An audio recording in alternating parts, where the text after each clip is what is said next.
Chapter 1329. In the first year of Xiangfu, the situation of the Guangling Road made people's hearts ache while silently criticizing them. Yang Xinxing's troops had been caught in a jar and Yan Zhenchuan's 30,000 elite cavalry had been completely annihilated. Although the ending was bad, they had still fought the West Chu rebels. Compared to this, the hesitation of the Jingnan king's troops made the entire court feel that it was absurd. After the Duke of Huainan Zhao Ying led his army out of the territory, he camped at Mount Hua and did not move. After the Duke of Jinggan Zhao Xin's 6,000 cavalry arrived at Haoao Lake, they also did not make any movements. As for the Crown Prince of Yanqi, other than stirring up trouble on his way north, when he really reached the southern part of Guangling Road, he simply disappeared completely. Could it be that this Crown Prince of Huainan Zhao Ying was not aiming for Jingnan at all, but was swaggering over to fatten himself up? But in a few days it would be the end of the second year of the auspicious talisman. The Duke of Huainan's dispatch of troops raised people's spirits. Li Yang's impression of this vassal king, who was known for his weak temperament, greatly changed. In one fell swoop he defeated the east of Huashan, the yellow goat, the small fish and the hatred. These three obstacles. Song Wuyang, the general of Huangyang Pass, had joined the rebellion. He raised the Jiang flag in the pass. However, King of Huainan Zhao Ying led his army 1 mile away from the pass and asked Song Wuyang to surrender. Song Wuyang was ordered to be shot by the crossbow, but Wang Zhen suddenly killed him. Wang Zhen then opened the gate to welcome Zhao Ying's army. King of Huainan sent Wang Zhen's 3,000 men as the vanguard to attack Small Fish Pass. Ji Yun, the general of Huainan, refused to surrender. Zhao Ying gave the order to attack and personally supervised the battle. Wang Zheng's troops braved the rain of arrows to fill up the trenches and then used ladders to siege the city. After 2 sieges they lost 500 men. Wang Zheng, who personally led the charge, was covered in blood. He requested for a truce but Zhao Ying did not allow it. He allowed Wang Zheng to watch from the side and ordered his troops to attack the city. At dusk, an endless stream of ballistae, catapults and battering rams arrived at the battlefield. Both sides fought until night fell and 800 Huainan soldiers died. Zhao Ying held onto his whip and rode on his horse under the Zhao flag unmoved. The next morning they attacked the city again. Zhao Ying's trusted general Xia Ping led 80 men to attack the city for the first time. All of them died. Xia Ping's body was stabbed down to the ground by Ji Yun with an iron spear. Wang Zhen angrily asked for a battle. His armor had 6 to 7 arrows embedded in it. He was hit by a huge rock and fell to the ground. When he got up he was splashed by a pot of boiling oil and fell to the ground. His men risked their lives to carry him back. Zhao Ying, who was wearing the bright yellow royal robe, looked at the fierce battle. His ears were filled with the screams and shouts of killing on the city wall, as well as the beating of the drums beside him. Of course there was also the sound of the flag with the word, Zhao, fluttering in the cold wind. This man surnamed Zhao, who had always been a target of ridicule in the Liang dynasty, slowly raised his head and looked at the word, Zhao, embroidered on the flag. He pursed his lips as if he was finally relieved of a heavy burden after so many years. The siege's side had switched to the 4th battering ram. More than half of the huge ballistae, which could reach up to 300 steps away and still had considerable lethality, had been destroyed. The crossbows on the few crossbows at the Small Fishy Pass had long run out of arrows to shoot. They were scattered and had lost their momentum. However, the Small Fishy Pass, which swore to live and die with the city, was still struggling. Its defense was fierce. More than 2,000 spikes that were 5 inches long and weighed 6 ounces, and the 4 sides of the spikes were all broken. The thick ropes of the yikshaws and charioteers that could be retrieved by the winches on the city wall were broken. However, there were still brave soldiers on the city wall constantly throwing down sharp iron hooks and long iron chains that formed iron hooks. After they were thrown out, they could hook onto the armor or even the body of the besiegers and hang them in the air like fishing. There were also strangely shaped iron hooks and axes that were used to stab the arms of the besiegers. Zhao Ying, who was slightly closer to the battlefield, saw with his own eyes that a soldier's entire arm was cut off. That arm fell down from the city wall before the soldier. Zhao Ying was indifferent to this, and with an indifferent expression he turned his horse around. The Small Fishy Pass that was in imminent danger called for help. Ji Yun had no choice but to order the cavalry out of the east gate to seek help from Hen. They agreed that both sides would launch a surprise attack on the Duke of Huainan's camp at dawn. At that time, the small fishy pass would take the initiative to open the gate and charge out with 200 cavalry. Ji Yun would lead the charge, and behind the cavalry would be the remaining 400 men of the small fishy pass. Zhao Ying ordered the experts under his command to lead 10 elite scouts to pursue and kill. Unexpectedly, they still escaped with injuries. The next day, Ji Yun, who knew that the small fishy pass would not be able to be defended, had the heart to die. He and the 200 cavalry appeared at the city gate. Regardless of whether Hen came to help or not, he would fight to the death for Dechu. Ji Yun, who was in the prime of his life, was not someone who did not care about his life, nor was he someone who did not understand the current situation. However, when he was 20 years old, his father, who should have given him the crown, did not appear. There were also no guests to attend the ceremony. He was the one who gave himself the crown. This was because the general of Dechu, Ji Hai, had already died on the battlefield. His 3 uncles had also died on the battlefield.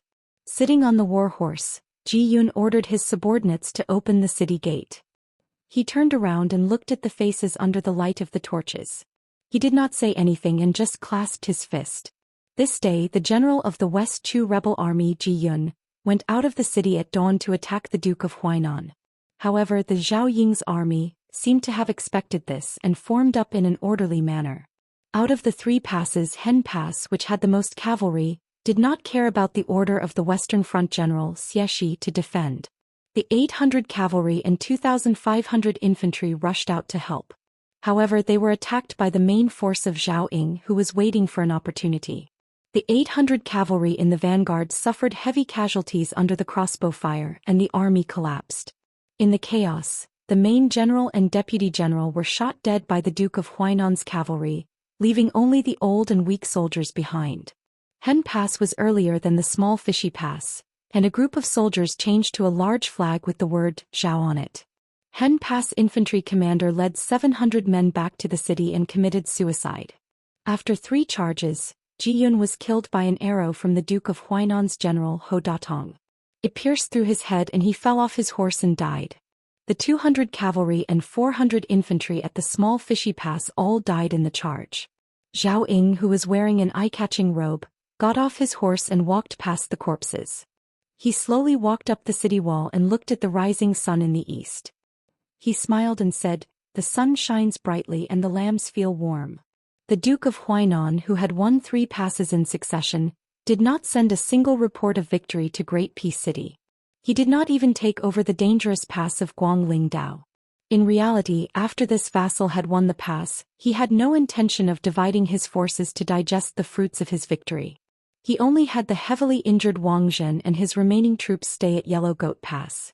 After putting up the Zhao flag on the city walls of the 3 passes, he led all the Huainan Dao soldiers to continue east, heading straight for the dangerous and difficult-to-attack Yaoyu Pass.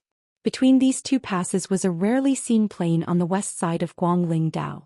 After the Duke of Huainan reorganized himself at Hen Pass, he brought all the war horses that could be ridden and slowly advanced. It was as if he was quietly waiting for Dechu to rush to Yaoyu Pass. That genius general who made the entire Liang dynasty remember his name at such a young age, Xie Shibian.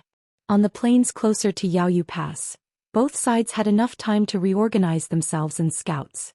The Duke of Huainan, Zhao Ying, got off his horse and put on an exquisite armor over his robe.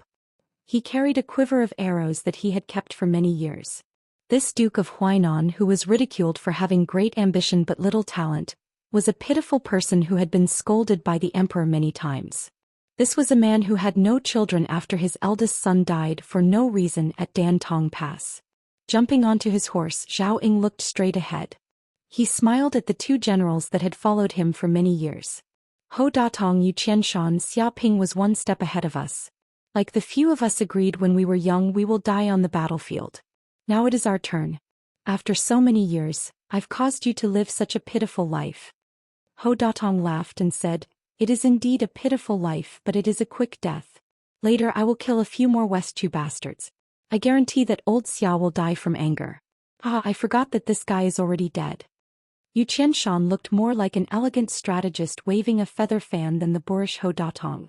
However, he still wore armor and carried a sword. He smiled and said, You guys are really straightforward. It has been hard on a scholar like me. Before Zhao Ying gave the order to charge, he closed his eyes and said softly, Father, I am unfilial. I have not had the chance to toast in the imperial mausoleum. Today I will use blood in place of wine. In front of the Duke of Huainan Zhao Ying, there were 2,000 heavy armored infantrymen in formation. On the two sides of the infantrymen, there were 1,000 elite cavalry. There were also close to 1,000 cavalry roaming far away, waiting for an opportunity to strike. On this day, except for the 4,000 soldiers and horses that were recruited from all over Huainan, Zhao Ying, Ho Datong and Yu Qianshan as well as all of his personal guards, were all killed in battle. None of them were killed by an arrow in the back and none of them were killed by the cavalry roaming behind them. On the same day, the king of Jing and Zhao Sun rushed all the way from Haoyao Lake after hearing the news. At dusk he arrived at the periphery of the battlefield. He knew that the situation was hopeless. He knew that there were still 1,000 heavy cavalry at Yaoyu Pass. He saw with his own eyes that the Duke of Huainan's corpse was knocked off his horse by a West Chu general. The young king of Jing and Zhao Sun still decided to lead the charge. Out of the 6,000 Qingzhou cavalry, only 200 were left. They risked their lives to protect Zhao Sun as they fled the battlefield. In this battle, one of the two kings who participated in the war died and the other was injured. Chapter 1330. It was the end of the year, and the victory of the West Chu rebel army at Yaoyu Pass meant that the already thin encirclement was now wide open. For the Liang imperial court, it was one disaster after another. The former could happily say goodbye to the old and welcome the new, while the latter, after Yan Zhenchuan died in battle, the capital was once again shrouded in a thick layer of haze. Luckily, after Yan Zhenchuan and Yang Shenxing, there was another veteran general who was famous during the spring and autumn period. After a long and honest conversation with Lu Xingxiang, he led his troops down south. 30,000 troops headed straight for Qingyang Basin. They did not seek to defeat West Chu, but to save the 40,000 Jinan infantry that were trapped by Yang Shenxing. Great General Lu Xingxiang, who had been stagnant at Yulu Pass, finally made a move under the gazes of tens of thousands of people. He led his troops down the Yu East Plains toward the south. However, the thing that calmed the hearts of the people the most was not the movement of close to 100,000 troops, but the appearance of two people in Great Peace City. One was the emperor who was imprisoned by the Grand Secretary after returning from patrolling the borders. The other was the great General Gu Jiantang who accompanied the emperor. The emperor, who had once punished the Duke of Huainan because of a small matter, only gave 2 edicts after returning to Great Peace City. The first one was for Zhang Julu to die miserably without a posthumous title. The second one was for King Zhao Ying to die with great honor, with a posthumous title and the words, "If I lose my right-hand man." The end of the year was not easy, but they had to get through it. In Great Peace City, firecrackers celebrated the new year. However, compared to the past, it lacked the festive atmosphere. Just like this, the Liang imperial court welcomed the auspicious second year. It was the first morning court session of the new year. Emperor Zhao Dun sat on the dragon throne. This was the umpteenth time this monarch had sat in the north facing the south since he ascended the throne. Through the wide palace doors, he looked straight at the imperial path that he could see with one glance. The emperor naturally had to listen to the world from the south and rule from the light. Perhaps because he sensed the emperor's absent-mindedness, eunuch Song Tonglu of the ceremony directorate did not call out, "If there is something to report, court is dismissed." The civil and military officials in the imperial court and the officials outside the hall all lowered their heads respectfully, retracted their gazes and waited quietly with bated breath.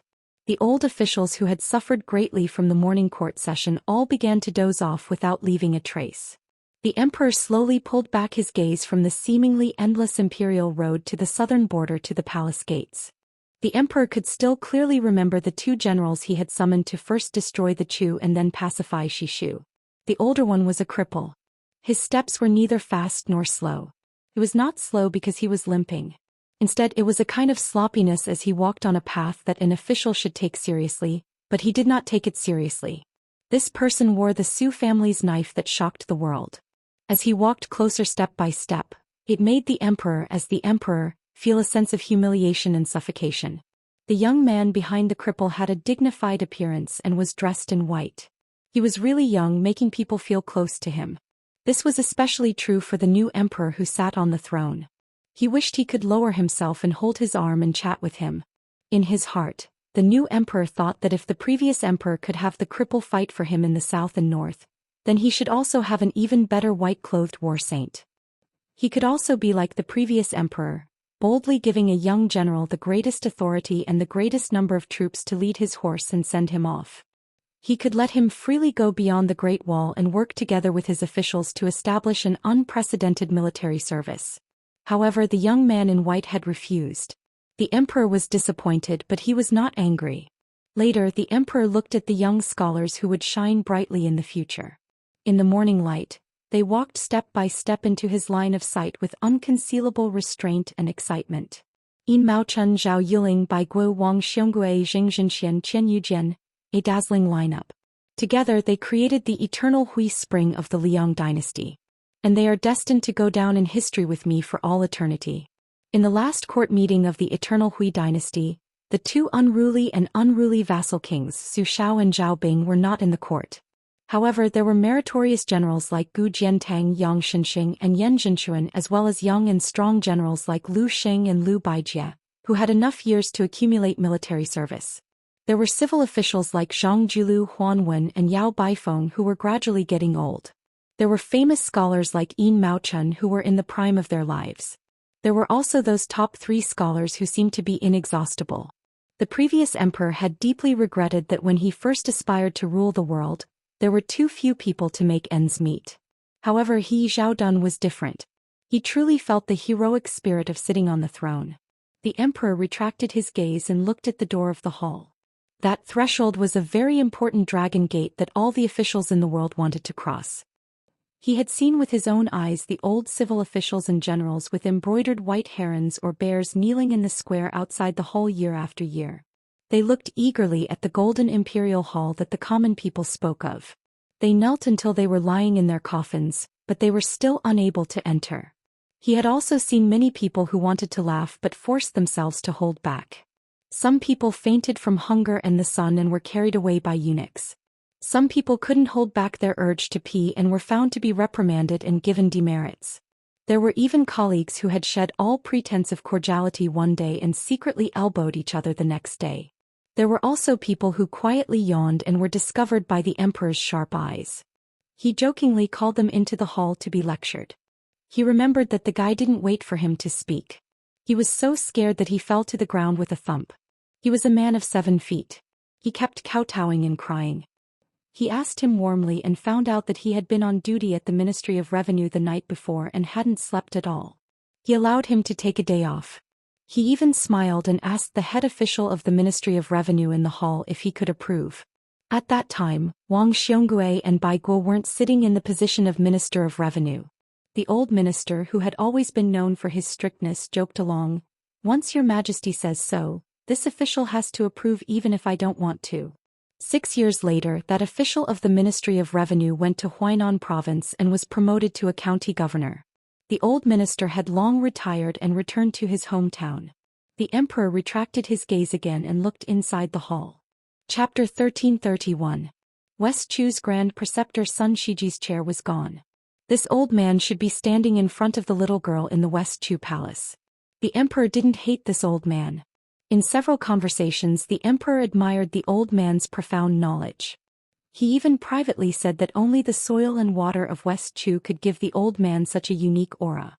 Of course, it was only temporary. The old man also nodded in agreement. Even if this old man went to West Chu, the emperor felt that even if the imperial army pacified Guangling Road in the future, as long as the old man was willing to live, the Liang dynasty should have the magnanimity to let him enjoy his old age. The emperor finally looked at the young man standing with his back to him. He was wearing a yellow robe. It was his son, the crown prince Zhao Xuan. The emperor wasn't dissatisfied with this son who had been regent for some time. Just looking at him, he couldn't help but feel guilty for his eldest son Zhao Wu. Therefore he planned to marry the peerless Qinyu to Zhao Wu at the border. Leaping over the crown prince's head, the emperor saw a dazzling empty seat. Nearby was the provincial governor Huan Wen, who had been standing there for some years. There was also the new head of the secretariat Qi Yanglong. On the other side was the great pillar of the country, Gu Jiantang, who had returned from the 2 Liao provinces. Only one person was missing. The emperor subconsciously gripped the armrests of the dragon throne. He went to the imperial prison, but he stood far away from it. He stood from late night to early morning, but he didn't go near to meet that person. He was afraid that the purple-bearded and blue-eyed man would be battered and exhausted in prison.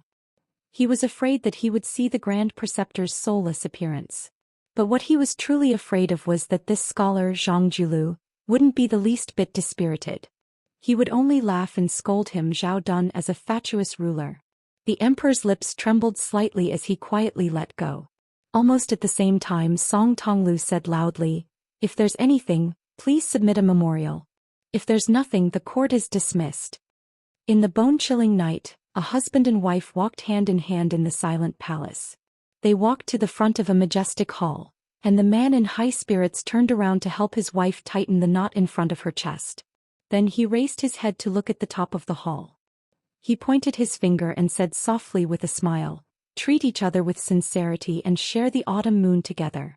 Congenial spirits, brothers sitting together in the spring breeze. This is the friendship between the late emperor and Su Xiao and Yang Taisui." The man leaned to the side and gently held his wife's hands. He lowered his head and helped her breathe a mouthful of hot air. Then he said, "A real man should fly, how can a woman fall?" These were the words that Zhao Heng blurted out in front of the late emperor when he was 7 years old. Little brother wishes for 4 things to be well: Green Mountain, the library, the beauty, and elder brother. This was what Zhao Yi, that big fat fellow, said. "Therefore the world belongs to me, the elder brother, but I'm willing to give him Guangling Dao." When Zhao Bing was young, he often claimed that he could hear the short sword by the bedside. However, the older he got, the more taciturn he became. "I sent him to Nanjiang to fight Bei Meng. He has nothing to do with it. As for Zhao Ying and Zhao Sui, I've never had any feelings for them. However, since Zhao Ying died a worthy death, I won't be stingy." The man looked at his wife, whose eyes were red, and suddenly smiled. "I know, I'm just experiencing terminal lucidity. I don't have much time left." His wife, the mother of the world, Empress Zhao Ji, gently rested her head on his shoulder. However, Zhao Dun, not the emperor, stroked his wife's hair and said softly, "I don't have any regrets in this life. I just feel that I spent too little time with you. It's funny. Perhaps I spent more time dealing with those cabinet ministers and those memorials than I did with you." Zhao Ji suddenly asked, "Do you still remember the trick we played back then? At that time you were just a prince and I was a prince's wife." Zhao Dun laughed and took a step back. He solemnly bowed and said, "Long live Her Majesty the Empress." Zhao Ji also took a step back. "Long live His Majesty." A moment later, Zhao Dun covered his mouth and coughed incessantly. Zhao Ji gently massaged his back. After Zhao Dun recovered, he held her hand tightly. "Let's go." Zhao Ji made a sound of acknowledgement. She said, "Your Majesty, do you know? I'm very happy to be able to marry you. I'm even happier to be able to grow old with you. I know you've always felt that you're not good-looking enough, but in fact you can't be any better looking. Look, you already have white hair, but I still can't get tired of looking at you. It's exactly the same as when I first saw you. I liked you so much that I won't dislike you for the rest of my life. So you also know how to say these words of love." Haha. Of course I know how to say words of love. But in the past, I always thought that the best words of love in the world were to walk with you to this day and let you know that I like you more than love at first sight. The woman whose hand was tightly held stopped walking and sobbed. She did not have the demeanor a woman should have as the mother of the world. He also stopped walking and tried to reach out to wipe away her tears. But in the end he leaned towards her. She hugged him. Even though there were still traces of tears, her gaze was unusually determined. She lowered her voice and said, "It's good that you're gone. You can finally rest in peace.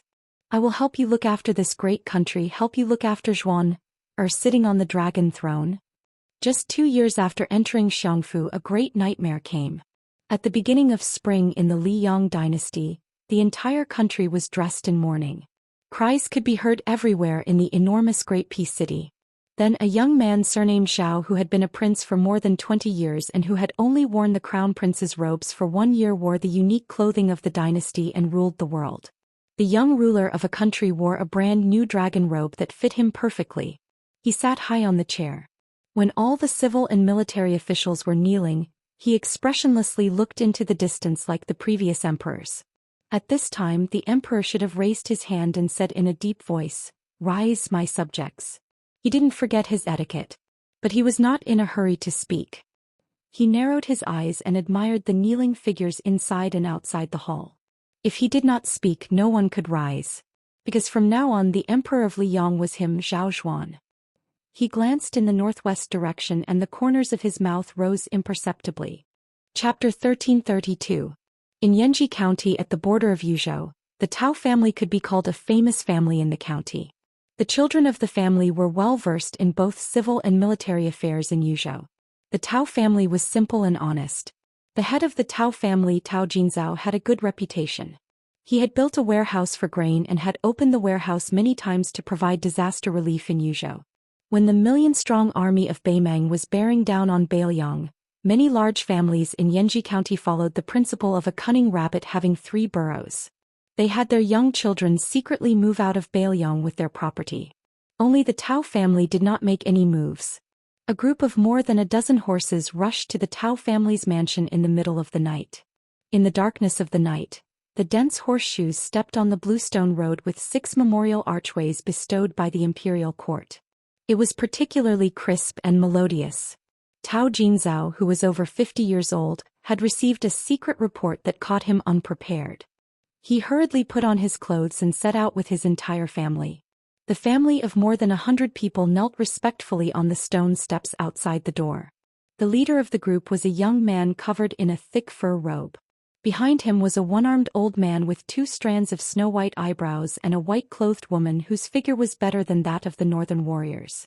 The dozen or so retainers behind them all carried short crossbows and cold sabers. They were all white horses. Tao Jinzao's 2 unmarried granddaughters knelt side by side. They couldn't help but take a peek at the young man who was smiling and helping their grandfather up. He was extremely handsome with a good appearance and an even better temperament. They guessed that he might be a son of a Central Plains aristocratic family who had risen to power while the scholars were in decline. In the past they had always heard that the scholars from Jiangnan were handsome and elegant. Every movement of theirs carried the fragrance of books. They were like heaven and earth compared to the local men of Beiliang. Of course they guessed wrong. It was true that scholars from other parts of Beiliang took every opportunity to occupy seats, but other than Yu Wandao and a handful of others, no one had the qualifications to make the head of the Tao family mobilize so many people. The one who made them fall in love with him at first sight was the king of Beiliang, who had led 10 white horses to Yanji County in disguise. Su Fengyan and Tao Jinzao quickly walked through the main door. They saw a young child in the arms of a woman.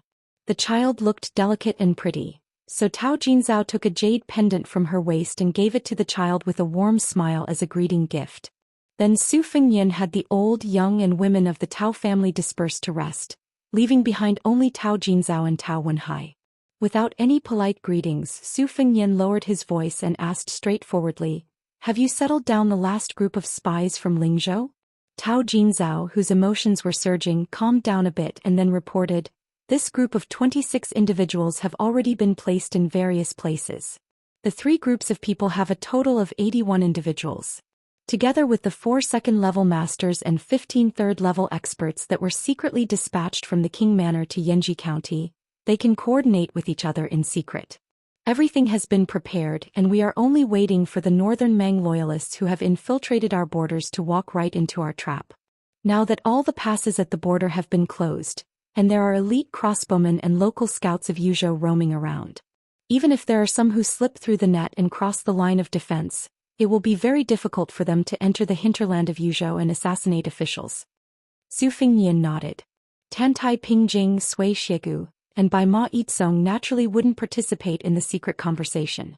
Only Su Fengyan and the Tao family's father and son were left in an elegant room. Lush green bamboos could be seen outside the window. At the end of last year there was heavy snow everywhere in Liang, and Beiliang was even more so. This year's late spring wasn't as cold as before, but Su Fengyan didn't take off his fur coat after sitting down. Tao Jinzao and Tao Wenhai were also given a seat. However, it was clear that they were very reserved in front of this famous young vassal king, even in their own territory. Instead, they were like shabby guests. The elderly head of the Tao family was in awe, and Tao Wenhai, who was a county magistrate in Yanji County, was in awe over fear. Soon a graceful woman came in with hot ginger tea. After putting it down, she went to the corner of the room and sat down.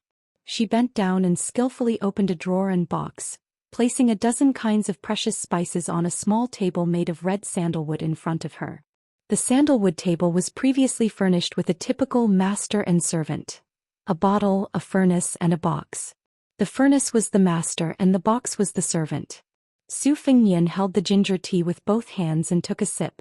Immediately the cold was driven away a bit, and the warmth seeped into his heart and spleen. In this rare moment of leisure, he subconsciously looked at the woman who gave off a quiet and peaceful feeling. She was probably the kind of woman who was said to be delicate and beautiful. Her clothes were appropriate, but her breasts, waist, and buttocks, as well as her kneeling legs, all kinds of rounded curves, didn't disappear because of the winter clothes.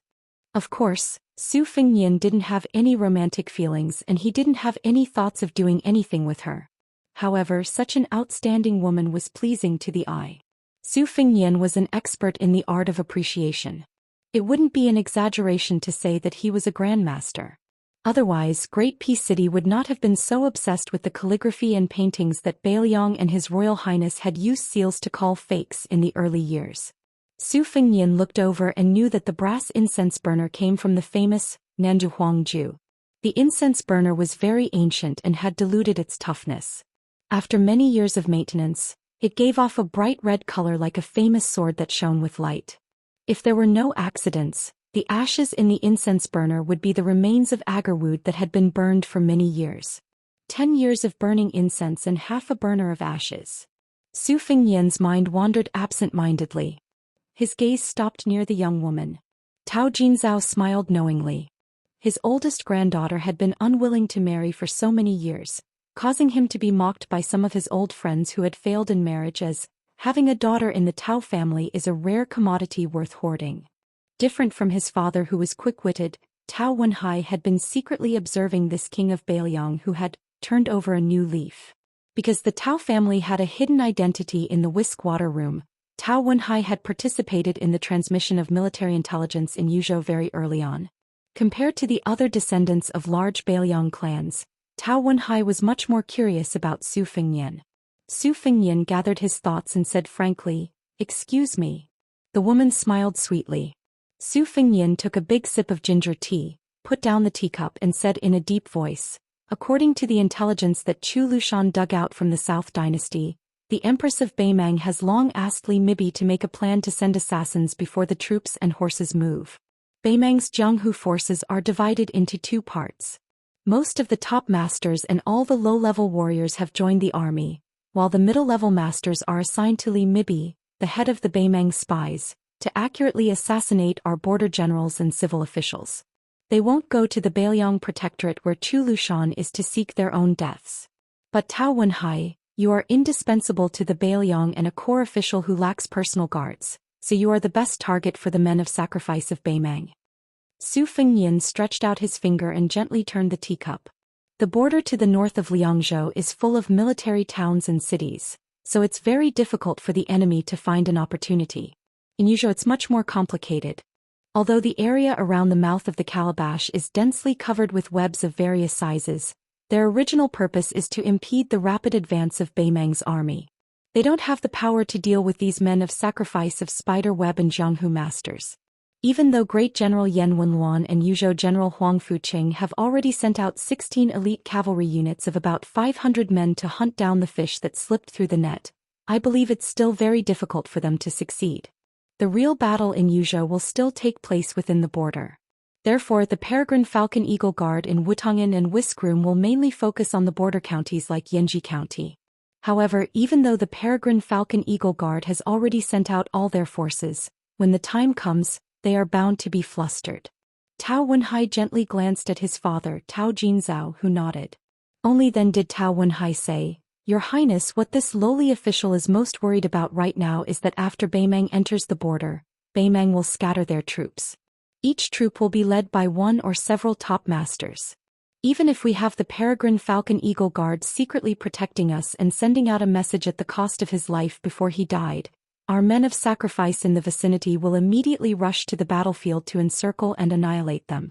I'm afraid that the enemy has concealed their strength in the previous attack and has no intention of retreating after succeeding in one strike. At that time, we may instead suffer a second round of heavy casualties. By the time we come to our senses, we will have no choice but to gather several main forces to intercept them. Perhaps the enemy's other top forces will begin to quietly make their move again. At this point, Tao Wenhai seemed to want to say something but hesitated. Su Fengyan smiled and said, "There's no harm in speaking frankly." Tao Wenhai went straight to the point and said, "After all, our Beiliang is only a sparsely populated place. We don't have the upper hand in this kind of battle of attrition of masters. Beimang's Daoist sect, chess and sword music school, Princess's Grave, and Mount Tibbing have all sent their elites to join the battle. Many famous Beimang Devil Path heroes are also working for Li Mibi. Our side is definitely at a disadvantage in terms of the number of level 2 and level 3 martial arts grandmasters.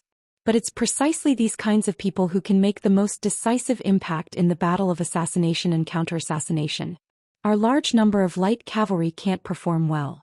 To put it bluntly, we may be led by the nose from the beginning to the end.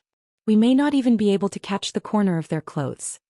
Su Fengyan nodded and said, "In fact, there are 5 level 1 masters in Beimang with definite identities. They are the disciplinary elder of the Daoist sect, the great music school of the chess and sword music school, little idea of the Princess's Grave, and 2 famous devils. So this time, the whole history of Beimang's Jianghu has been dug out by His Majesty. Our Yuzhou will be the first touchstone for that old woman to reorganize the Jianghu." Tao Wenhai and Tao Jinzhao looked at each other and saw the deep worry in each other's eyes. Su Fengyan smiled and said, "Of course, the good news is that other than little idea of half-face makeup, the rest are only in the Vajra realm and the Finger Mysterious realm. Moreover, most of the level 2 grandmasters are from the chess and sword music school. Their realms are not low, but when it comes to a life-and-death battle, they may not be comparable to Beiliang's level 3 martial artists." Chapter 1333. Tao Wenhai smiled wryly. Since the enemy was so strong and difficult to defeat, this didn't seem like good news to be happy about. In the corner, the woman sitting with her knees bent slowly stirred the incense ashes evenly and cut the agarwood into small pieces. The charcoal and the agarwood were filled with a graceful beauty. Because tonight's conversation would definitely not be short, her movements were neither hurried nor slow. Tao Wenhai said carefully, "Your Highness, if I may be so bold as to suggest," Su Fengyan quickly said, "you want the Wu family's cavalry and swords to come to Yuzhou to put out the fire?" Somewhat embarrassed, Tao Wenhai nodded. Su Fengyan shook his head and said, "The Wu family's swordsmen have to stay with Chu Lushan in case of any accidents. They can't move yet." Tao Jinzhao and Tao Wenhai knew that the long-browed, one-armed old man next to the king of Beiliang was a sword immortal who had become famous in Liangzhou city. Of course, they didn't think that such an expert would leave the king of Beiliang's side. Most importantly, no matter how bad their eyesight was, they could tell that the king of Beiliang was acting very strange. It was as if he had only won a Pyrrhic victory after a great battle. If they guessed right, then the sword immortal old man couldn't leave without permission. In fact, Su Fengyan hoped that Sui Xiegu could help since Tantai Pingjing was by his side. However, the old man didn't care about the situation in Yuzhou at all. He didn't care about his seniority at all. Wherever Tantai Pingjing went, he would go. The two of them added up to more than 200 years old. In Sui Xiegu's words, "How many times can I look at her now? Of course, I'll look at her as much as I can." However, Su Fengyan wouldn't just wait for death and allow Beimang's forces to strut around Yuzhou. In addition to the mobilization of Wutongan's Whispering Room and Tide Listening Pavilion's experts, he also sent Mi Fingjie, the master of the Heavy Sword Cave, to Yuzhou to cooperate with Fan Shaochai, the granddaughter of Fan Baoshan, who used to be Northern Han's defender general. Fan Xiaochai's Finger Xian realm wasn't something that Daozong's Xian realm could compare to. With Fan Xiaochai's current strength, she could easily defeat any second-level master of the chess and sword music school, even if it was 1 against 2. In addition, the Guanyin sect's Qi refinement warriors had already secretly rushed to Yuzhou. They wouldn't directly get involved in this muddy water, but they would do their best to keep an eye on those first-level masters who only appeared briefly during the battle. They would pass on the information to the nearby Peregrine Falcon Eagle Guard so that Yuzhou would have a target to target. This battle would definitely be a series of small-scale and bloody battles. Once the two sides met, they were destined to die or be injured. There was no way to escape unscathed. It was a competition to see which side could move faster and more stealthily. Tao Jinzhao and Tao Wenhai only guessed that the king of Beiliang was seriously injured, but Beimang's Li Mibi clearly knew about it. Thus, Xianxia Valley was a target that Beimang had to focus on. In Su Fengnian's opinion, other than the princess's grave, Xianxia Valley, who might be a backup plan for an imaginary enemy, there should be another top-notch master hiding even deeper. Of course, the top-notch in Su Fengnian's eyes would not be on the same line as literati like Tao Jinzhao and Tao Wenhai. Su Fengnian asked, "Is there a detailed map of Yozhou's situation here?" Tao Wenhai hurriedly got up and went to the study to fetch the maps. After that he came back with a large pile of maps, including the map of the territory of Yuzhou province and the maps of prefectures and counties. He spread out the largest map of the entire Yuzhou province on the desk and put the smaller maps separately. Not everyone dared to hide these things among the people. Once the government found out, they would definitely be thrown into jail. Su Fengnian stood up, followed by Tao Jinzhao and Tao Wenhai. Su Fengnian inquired about the distribution of the men of sacrifice in each county of Yuzhou in detail, hoping to fill in the gaps. Naturally, the three of them would occasionally talk about the topography of each county. Tao Wenhai was surprised to find that the king of Vassal knew the geography of Yanji County like the back of his hand, which many locals of Yanji County did not know. He could also casually mention the garrison troops and commanding officers in each county. He even knew the background and character of the generals who were no higher than level 6 or level 7. Tao Wenhai could not help but suspect that he, a small county magistrate, could not escape from the king's eyes. For a moment he was worried that he would leave a bad impression on the young king. The three of them chatted for 4 hours. The young woman sat in the corner with her legs bent, except for pouring incense, tea and candles. Chapter 1334. Her name was Tao Tanxiang. She wasn't trying to please the king of Beiliang.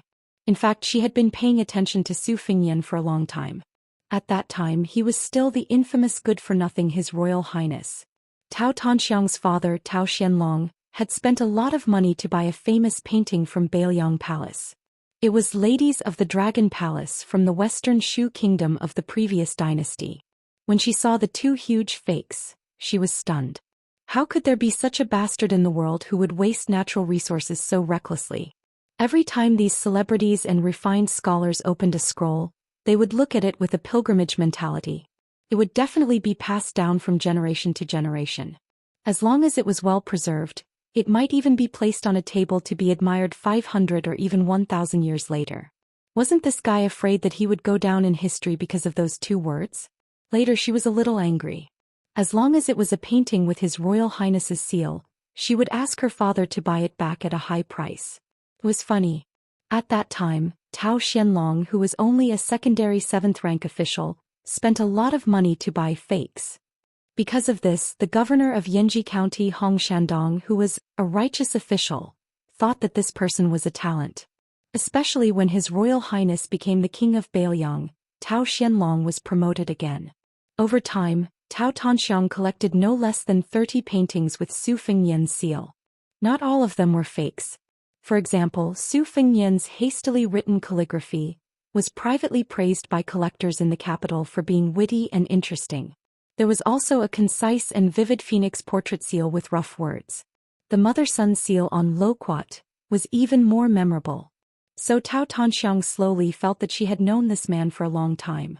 She knew every news he had received from Liang Lake, from the capital's imperial court, and from Beiliang's officialdom over the years. She gently placed her hands on her knees and raised her head to look at the man who had never been domineering. Every time he frowned and every time he smiled warmly, she would carefully observe it as if she was collecting a treasure. After another 2 hours, Su Fengnian smiled and let the old Tao Jinzhao go to bed first. He continued to chat with Tao Wenhai by the light. Their topics were broader and they were no longer limited to Yuzhou or even Beiliang. Instead, they included the politics and military of Liang and Beimang, as well as the local customs of the 2 dynasties. When the Tao family patriarch left, he went to his granddaughter Tao Yanxiang and asked her to make tea and prepare some pastries. Therefore, when they moved to the couch by the window to chat, she sat between the king of Beiliang and Uncle Tao Wenhai. It was a bit humorous. When the sky began to brighten, Tao Wenhai, who was in high spirits and didn't feel sleepy at all, still got up and bid farewell. He asked the king of Bailiang to allow Tao Tanxiang to stroll around the Tao residence with him. Su Fengnian smiled and nodded in agreement. The two of them strolled toward the Tao library. From beginning to end, the two of them were shoulder to shoulder apart and didn't give off the feeling of being neither close nor distant. Su Fengnian said apologetically, "Miss Tao, you've worked hard." She shook her head and said with a smile, "It's not hard at all. It's just that grandfather might be a bit disappointed, but I'm not disappointed. I'm very content." Su Fengnian smiled knowingly and didn't mince his words. "You don't have to worry about not being able to find a husband. Nowadays there are a lot of handsome scholars who want to become officials, and there are also many who are talented and learned." Tao Tanxiang made a sound of acknowledgement and walked closer to the building. She said, "People of the world value editions and complete order when it comes to collecting books. For example, there is a saying that one page is worth 100 taels of silver and a set is worth 1,000 taels of gold. However, our library doesn't care about this. Grandfather feels that nothing is as important as the words of the sages in the books. Rather than spending 1,000 taels of silver to buy a set, it's better to buy 100 sets of normal books. Therefore, the number of books in this library is no less than those in the Central Plains. Furthermore, if scholars come to borrow books to read, they will be able to do so without obstruction." Su Fengnian nodded and said, "I've heard that your Tao family is also fully responsible for the food and lodging of the scholars who come to study. That's very rare. The scholars of Bailiang don't travel as much as the Central Plains, but because of your Tao family, Yanji County doesn't lose to Jiangnan." Tao Tanxiang said gently, "My father once said that a prosperous family is like a person with plump skin. However, if the yang energy is too strong and isn't adjusted, there will be a day when the internal organs will be damaged. Thus, our Tao family's year after year of disaster relief, borrowing books and kindness to our neighbors are all necessary treatments. We can't wait until the illness is beyond cure to mend the pen after the sheep is lost." Su Fengnian joked, "Just based on these words, your father is more than qualified to be a governor." Su Fengnian walked toward the door of the Tao Manor. As he crossed the threshold, he said to Tao Tanxiang, "You should go back first. It's very hurtful for a woman to stay up late. I still have to go to the memorial arch to wait for someone." She narrowed her eyes and smiled brilliantly. She said mischievously, "It's fine. I really want to know who in the world can make the king of Bailiang wait." Su Fengnian dismissed it with a smile. The two of them stood under a memorial arch. After waiting for a long time, a carriage and a group of more than 100 white horses finally appeared at the end of their vision. Tao Tanxiang turned her head and happened to see him smile. She saw him quickly walk over to greet them. She did not follow. She stood where she was and watched his figure gradually disappear into the distance. The carriage and the group of riders neatly stopped. Tao Tanxiang saw a young woman whose face could not be seen clearly walk down from the carriage. Su Fengnian looked at the woman who had come all the way from the prince's mansion in Liang province. He asked gently, "Are you cold?" She shook her head. One of the riders who had come with the white horse righteous attendant did not dismount from his horse. He only exchanged glances with Su Fengnian and nodded. Then he turned his horse around and rode away. This rider did not carry a saber or a crossbow. He only carried a heavy iron spear. But with this rider and spear, the entire Yuzhou would not fall into chaos. Su Fengnian asked for a war horse from the white horse righteous attendant. He first carried her onto the horse. Then he mounted the horse himself. The two of them rode together. Su Fengnian said apologetically, "I promised you before that I would see the scenery of Bailiang." She leaned into his warm embrace and did not say anything. Su Fengnian squeezed the horse's belly and galloped along the path the white horse righteous attendant had taken. Other than the two of them and the horse, there was no one else around. Her face glowing, she raised her hands to her mouth and said with a childish smile, "Su Fengnian takes Lu Qingyan and the white horse righteous attendant to Bailiang." The white horse righteous attendant to Bailiang. A thousandly swift wind. Chapter 1335. When Beimeng's army was pressing on the border on three fronts, the Liang imperial court had not learned of this matter. Bailiang would not pass this military intelligence to the capital. Even if the capital heard of this, they would probably only breathe a sigh of relief. Barbarians killing barbarians, dogs biting dogs, it had nothing to do with them. It would be best if both sides were heavily injured. It would be a great thing to drive away bad luck for the Liang imperial court. On the straight official road outside the south gate of the capital, there were 4 people who didn't have passports. A couple with a child. The child was riding on the neck of the man with the sword. It was clear that they were a family of 3. Then there was an extra white-clothed person beside them. This white-clothed person gave people a vague feeling. In terms of appearance, he was not outstanding. He did not have the beauty of a woman, nor was he as handsome as a man. The people nearby did not dare to look at this person. They only glanced at him. But when they thought about it, he should have left some impression. But they did not have the courage to look again. As for the inconspicuous family of 3, they were naturally ignored. The man holding his child's legs looked at the city walls of Great Peace City and sighed. In the world, this is probably the only city that can make things difficult for me. I want to go in, but I'm afraid of causing trouble. The 3 of us do not have proper identities in Liang, and we can't really force our way in. It's also not appropriate to sneak in at night. At the time, there was a person surnamed Xia in the city. He was not my match in fighting, but it was easy for him to find me. I wanted to take my wife and daughter into play, not to go in and kill everyone.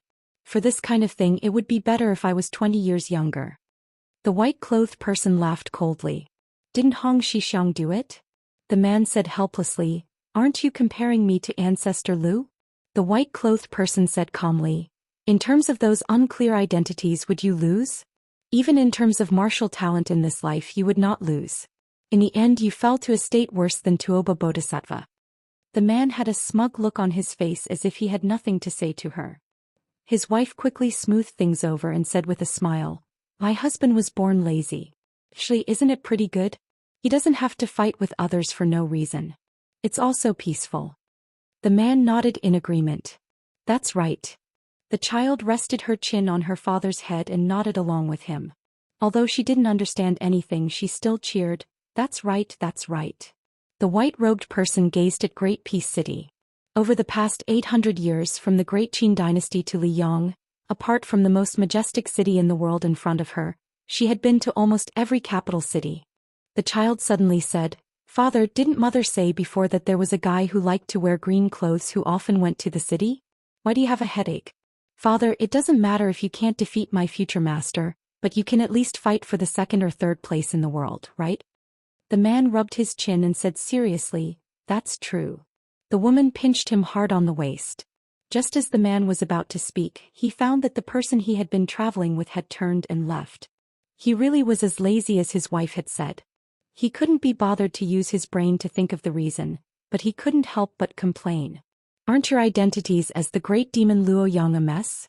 Do you have the right to criticize me? The white-robed person was Luo Yang. He was the person who had run from Beimang to Liang and found his wife. Then, because his wife said that swordsmen were the most natural, he found a sword and pretended to be a swordsman. He had a precious daughter and met Luo Yang and Tuoba Bodhisattva at the foot of Mount Hui. If this was in Beimang, his fame would be great. Beimang had 5 large sections. The sect he belonged to was one of them, and he was the only member of the sect. The only one in the world. One person, one sect. Of course, he knew that he was very talented in martial arts, but he had never pursued anything like becoming the first in the world. It was like his wife wasn't that beautiful, but he fell in love with her at first sight. There were always some things in the world that didn't have a reason. His only pursuit was to be unrestrained. When he was young, he had his own freedom. After he met his wife and had a child, he had the freedom of a family of 3. As for what freedom was, he didn't want to think about it. Looking at the majestic city, he could clearly feel the flow of fate. Presumably, after the new emperor of Liang ascended the throne, because Han Xingxian, Master Lu Hao, and the one surnamed Xia were all dead, he was afraid that he would be beheaded after wearing the dragon robe and sitting on the dragon throne for a few days. Therefore, he set up layers upon layers of murky traps. This was reasonable. With the Liang dynasty's thriving national strength, they wouldn't be completely helpless against a single top martial artist. His daughter suddenly whispered, Father, I want to eat leek pancakes. The man stilled and then turned with a grin to look at his daughter-in-law, who was not as important as him. The woman stepped on his foot. Idiot! What are you practicing martial arts for? Can't your daughter eat a pancake? She quickly added, It's not like we don't pay. The man who had received the imperial decree nodded and smiled. All right. He freed a hand to hold his wife and said softly, "Daughter, hold tight." In an instant, all the first-grade experts in Great Peace City, both on the surface and under the surface, felt a great presence. The Northern Sect's Dragon Rising Chi refinement warriors were panicking like headless flies. The man raised a smiling face. What was freedom? At least at this time he knew the answer. Freedom. That was when his daughter said she wanted to eat pancakes. Even if the entire Great Peace City wanted to stop her, they could not stop him. Huyen Grand Monastery. There was a flash of light on the road like a rainbow falling into Great Peace City.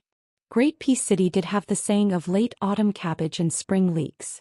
These two things, whether it was the officials, the nobles, or the common people, every family could afford to eat them and liked to eat them. The people of Jing liked to use leeks to eat spring. It was the best season. Eating a bite of the spicy and fresh green leeks could expel the foul energy that had accumulated in the organs all winter out of the stomach. In the Zhao family manor, which was the largest building in the capital, the burps of many officials emitted the smell of leeks, not to mention the farts that came out from under the buttocks of some officials. It really made people frown, but soon they smiled. On Zhao Zhoueng's side, there was the Hanlin Academy, which had always been noble and aloof. There were also the two big yamens of the two provinces under the Hall of Governmental Affairs, which used to be deserted but now slightly lively. However, the most boisterous ones were the yamens of the 6 ministries of Xianxia province. The Ministry of War had always been the most important place among the 6 ministries of external court. Even after the Prime Minister Yin Maochun replaced Zhao Yuling as the Minister of Personnel Affairs, he could not change the situation. Unlike the other 5 great generals who had their fates changed every few years, the Ministry of War had only had 3 people who had been in that position since the first year of Yonghui to the second year of Xiangfu. They were the great pillar state Gu Jiantang, the king of Shuqin Jibao, and the current Tongxi sword deity Lu Baijie. The latter two had only been in that position for less than 2 years. Without a doubt, the Ministry of War had always been the fengshui treasure land that the new Jinshi wanted to have the most. So much so that last year, Gao Tingshu, who had been the second place of the imperial exam, admitted that he would rather be the head of the Department of Martial Selection and Purging Officials than go to the Ministry of Rights to be the most easily promoted minister-counselor of the Department of Rights. One had to know that the Minister of Rights, Bai Guo, was present in the main hall at the time. Minister Bai was so angry that he laughed and kicked the other minister, Lu Baijie. Rumor had it that Bai Guo was transferred to the Minister of Revenue. One day he met the new second place in the imperial court. The Minister of Rights teased him. "Fortunately, I didn't take up a post in the Ministry of Appointments. Otherwise, you would be sitting on the cold bench in the Ministry of War for 10 or 20 years. Today, the unusually busy Ministry of War had a somewhat unexpected guest.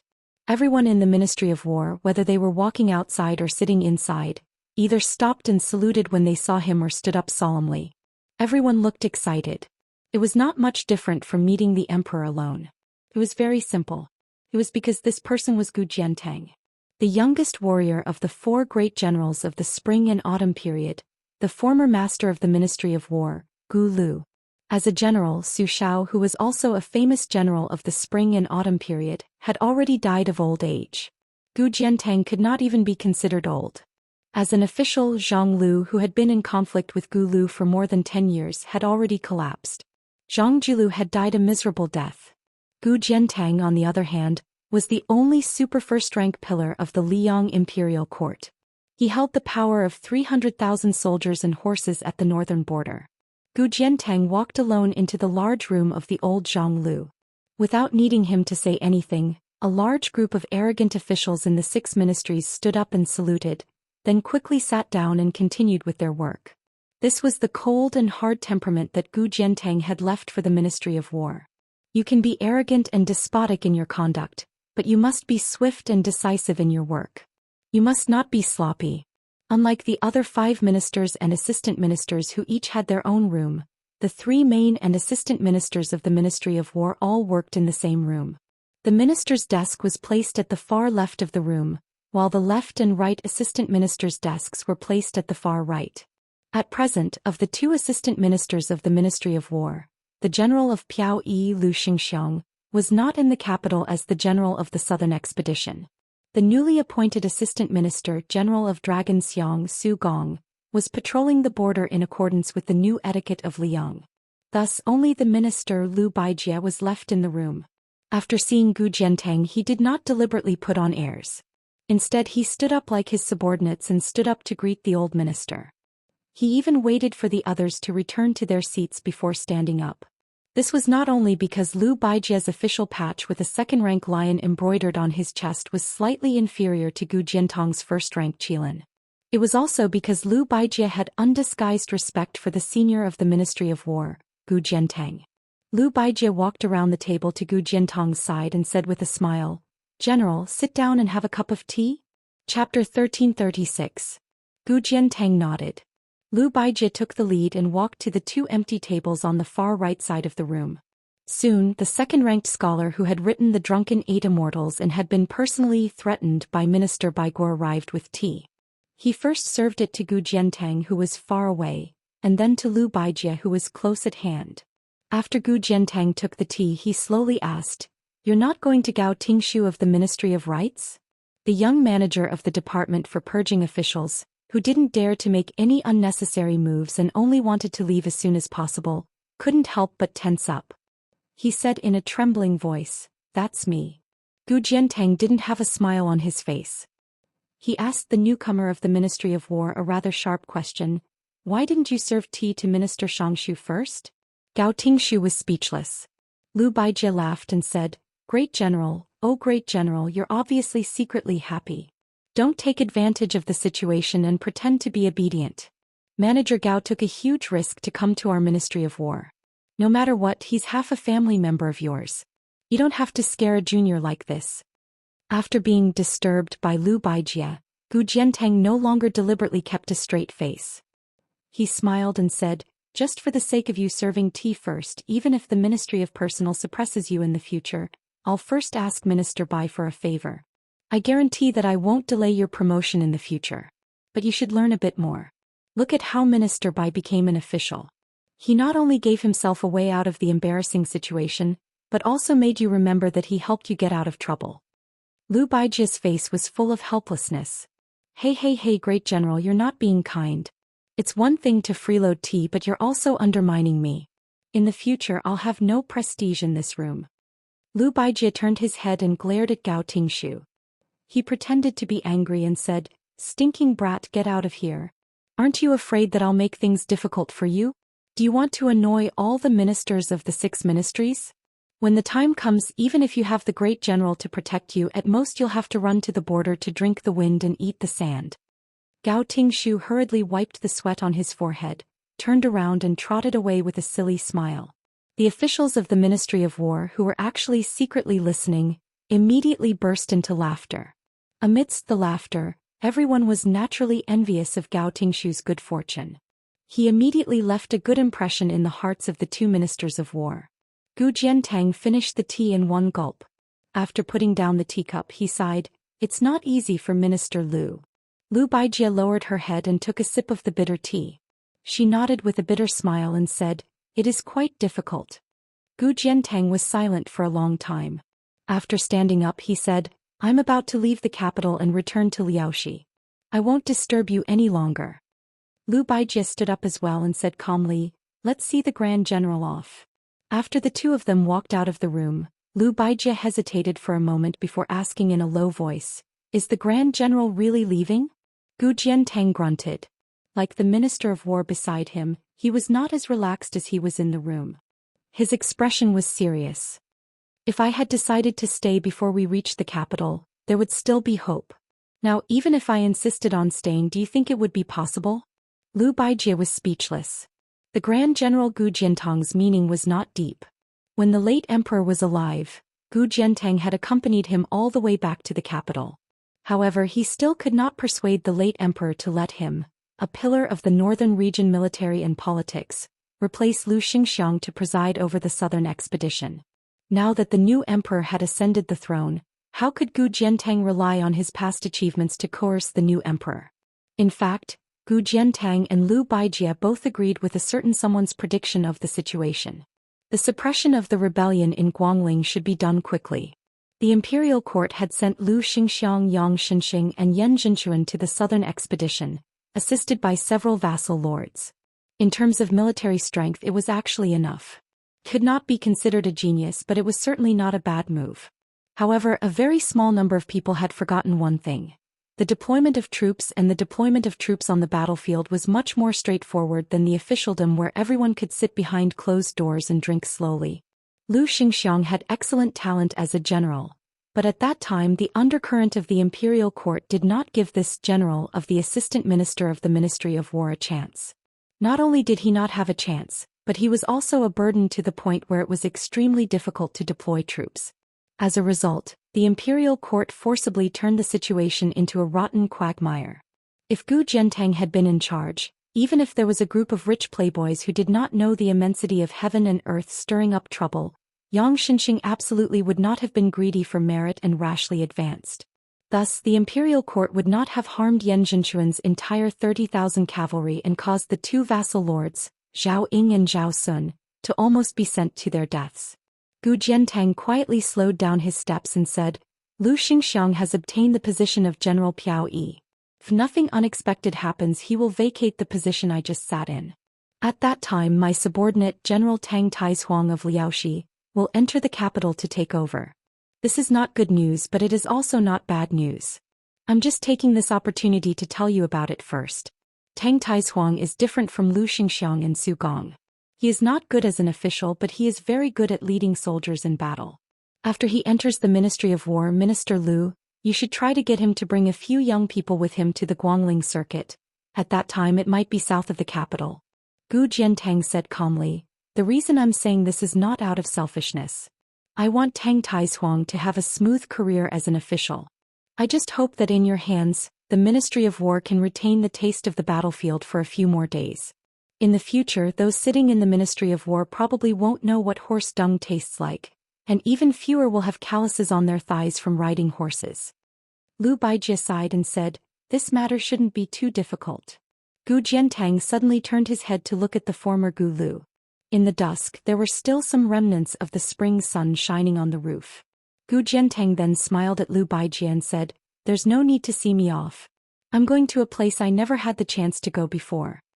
Lu Baijie stopped in her tracks and watched the great general leave. He knew where Gu Jiantang was going. The former Zhonglu. Zhonglu was originally where the Ministry of Personnel was located. After all, no matter how arrogant Gu Jiantang was when he controlled the Ministry of War for many years, the Yamen of the Ministry of Personnel was still nominally the most important place of the external court in Liang. Later on, Zhao Yiling parted ways with his teacher, and the Ministry of Personnel was moved. At that time, Wang Xiongui, the only one left who stood firmly behind the Grand Secretary as a proud student, did not move into Zhonglu. However, at that time the Ministry of Personnel, the Ministry of Works, the Ministry of Revenue, the Ministry of Rights, and the Ministry of Justice all had an assistant minister sit obediently in Zhonglu so that the civil official leader could convey his intentions, or rather his will, to the various joints of the 5 ministries as quickly as possible.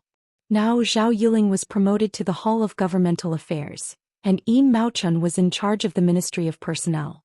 The latter unexpectedly chose to sit in that room. Of course, there would no longer be any mention of Zhonglu in the world. Compared to the oft-mentioned Gu Lu, this place was not even mentioned again. It was as if it had never appeared in the Liang imperial court. Gu Jiantang walked to that place and looked there. Under the curtain of night, compared to Gu Lu, there was not even a trace of afterglow there. On his return to the capital that night, the emperor, who had not yet been called the previous emperor, stood in the imperial prison. That was the last time Gu Jiantang saw that person and passed on his last words. That person was separated from him by the iron fence, but he did not say even half a word of his last words. He only waved his hand at Gu Jiantang. Gu Jiantang gathered his thoughts. He did not look at the important members of the Ministry of Personnel who rushed out of the room and down the steps to welcome him. He also did not look at the Prime Minister Yin Maochun who had stopped at the door. Gu Jiantang turned and strode away. An additional person had silently appeared in the capital. Logically speaking, let alone an additional person in the most virtuous place in the world, even an additional 1,000 people would be like a drop of water. However, no one could underestimate this sinful guest. King of Jing and Zhao Sun, the youngest vassal of the Liang dynasty with the surname of Zhao. From the time Zhao Sun was summoned to the moment Zhao Sun entered the capital, the Ministry of Rights had not been able to interfere. Everything had been handled by the imperial clan court.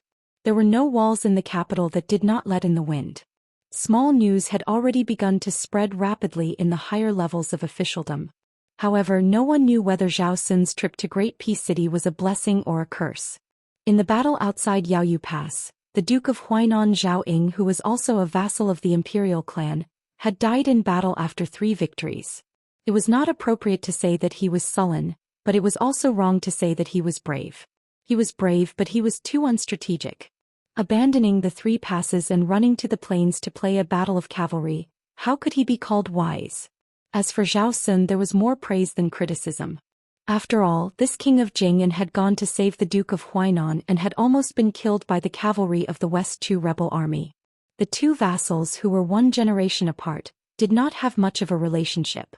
From this, one could see that Zhao Xun's loyalty to the court was unquestionable. Compared to his father, the old king of Jing'an Zhao Heng, there was a world of difference. However, His Majesty the Emperor had just inherited the throne, and the Emperor's heart was hard to fathom. Zhao Xun temporarily lived in a mansion on Junwang Street that had nothing to do with him. More than 100 years ago, it had been the private residence of a powerful official of the Liang dynasty. It was extremely illegal and occupied a large area with more than 400 rooms. Among them, there were even halls that were several zhang above the street level outside. Later, about 40 years ago, the Liang Emperor bestowed it to Prince Shongyi. Unfortunately, the title of prince was only hereditary for 1 generation before it was lost due to a crime. In the last 40 years, it had changed hands several times and the owners did not live far away. The most famous of them was, of course, the old Grand Preceptor of West Chu, Sun Shiji. Although Zhao Xun was nominally a vassal who had gone to the capital to ask for punishment, the wording of the imperial edict was very strict. If not for the blind Mr. Lu's prediction, Zhao Xun really might have been scared out of his wits. At the time, Lu Su's words were very simple: since you have gone, you should make the best of it. Chapter 1337. Since Zhao Xun was already here, he might as well make the best of it. These few days he would often stroll around the mansion alone, admiring the bright corridors, towering ancient trees, and the surrounding mountains to his heart's content. At this time, Zhao Xun was standing in a pavilion in the middle of a lake with a smile on his face. The right leader of the imperial clan court, who had escorted him here after arriving in the capital, looked at him with disdain. Zhao Xun looked at him like he was looking at a wild dog on the side of the road. Perhaps he had heard some news yesterday and came here in a hurry to repair their relationship. His wrinkled old face bloomed with a smile. Of course, Zhao Xun would not make a fuss about it on the surface. He even gave the right leader a mercury jade thumb ring that he had prepared beforehand. The old fellow's eyes lit up when he saw it.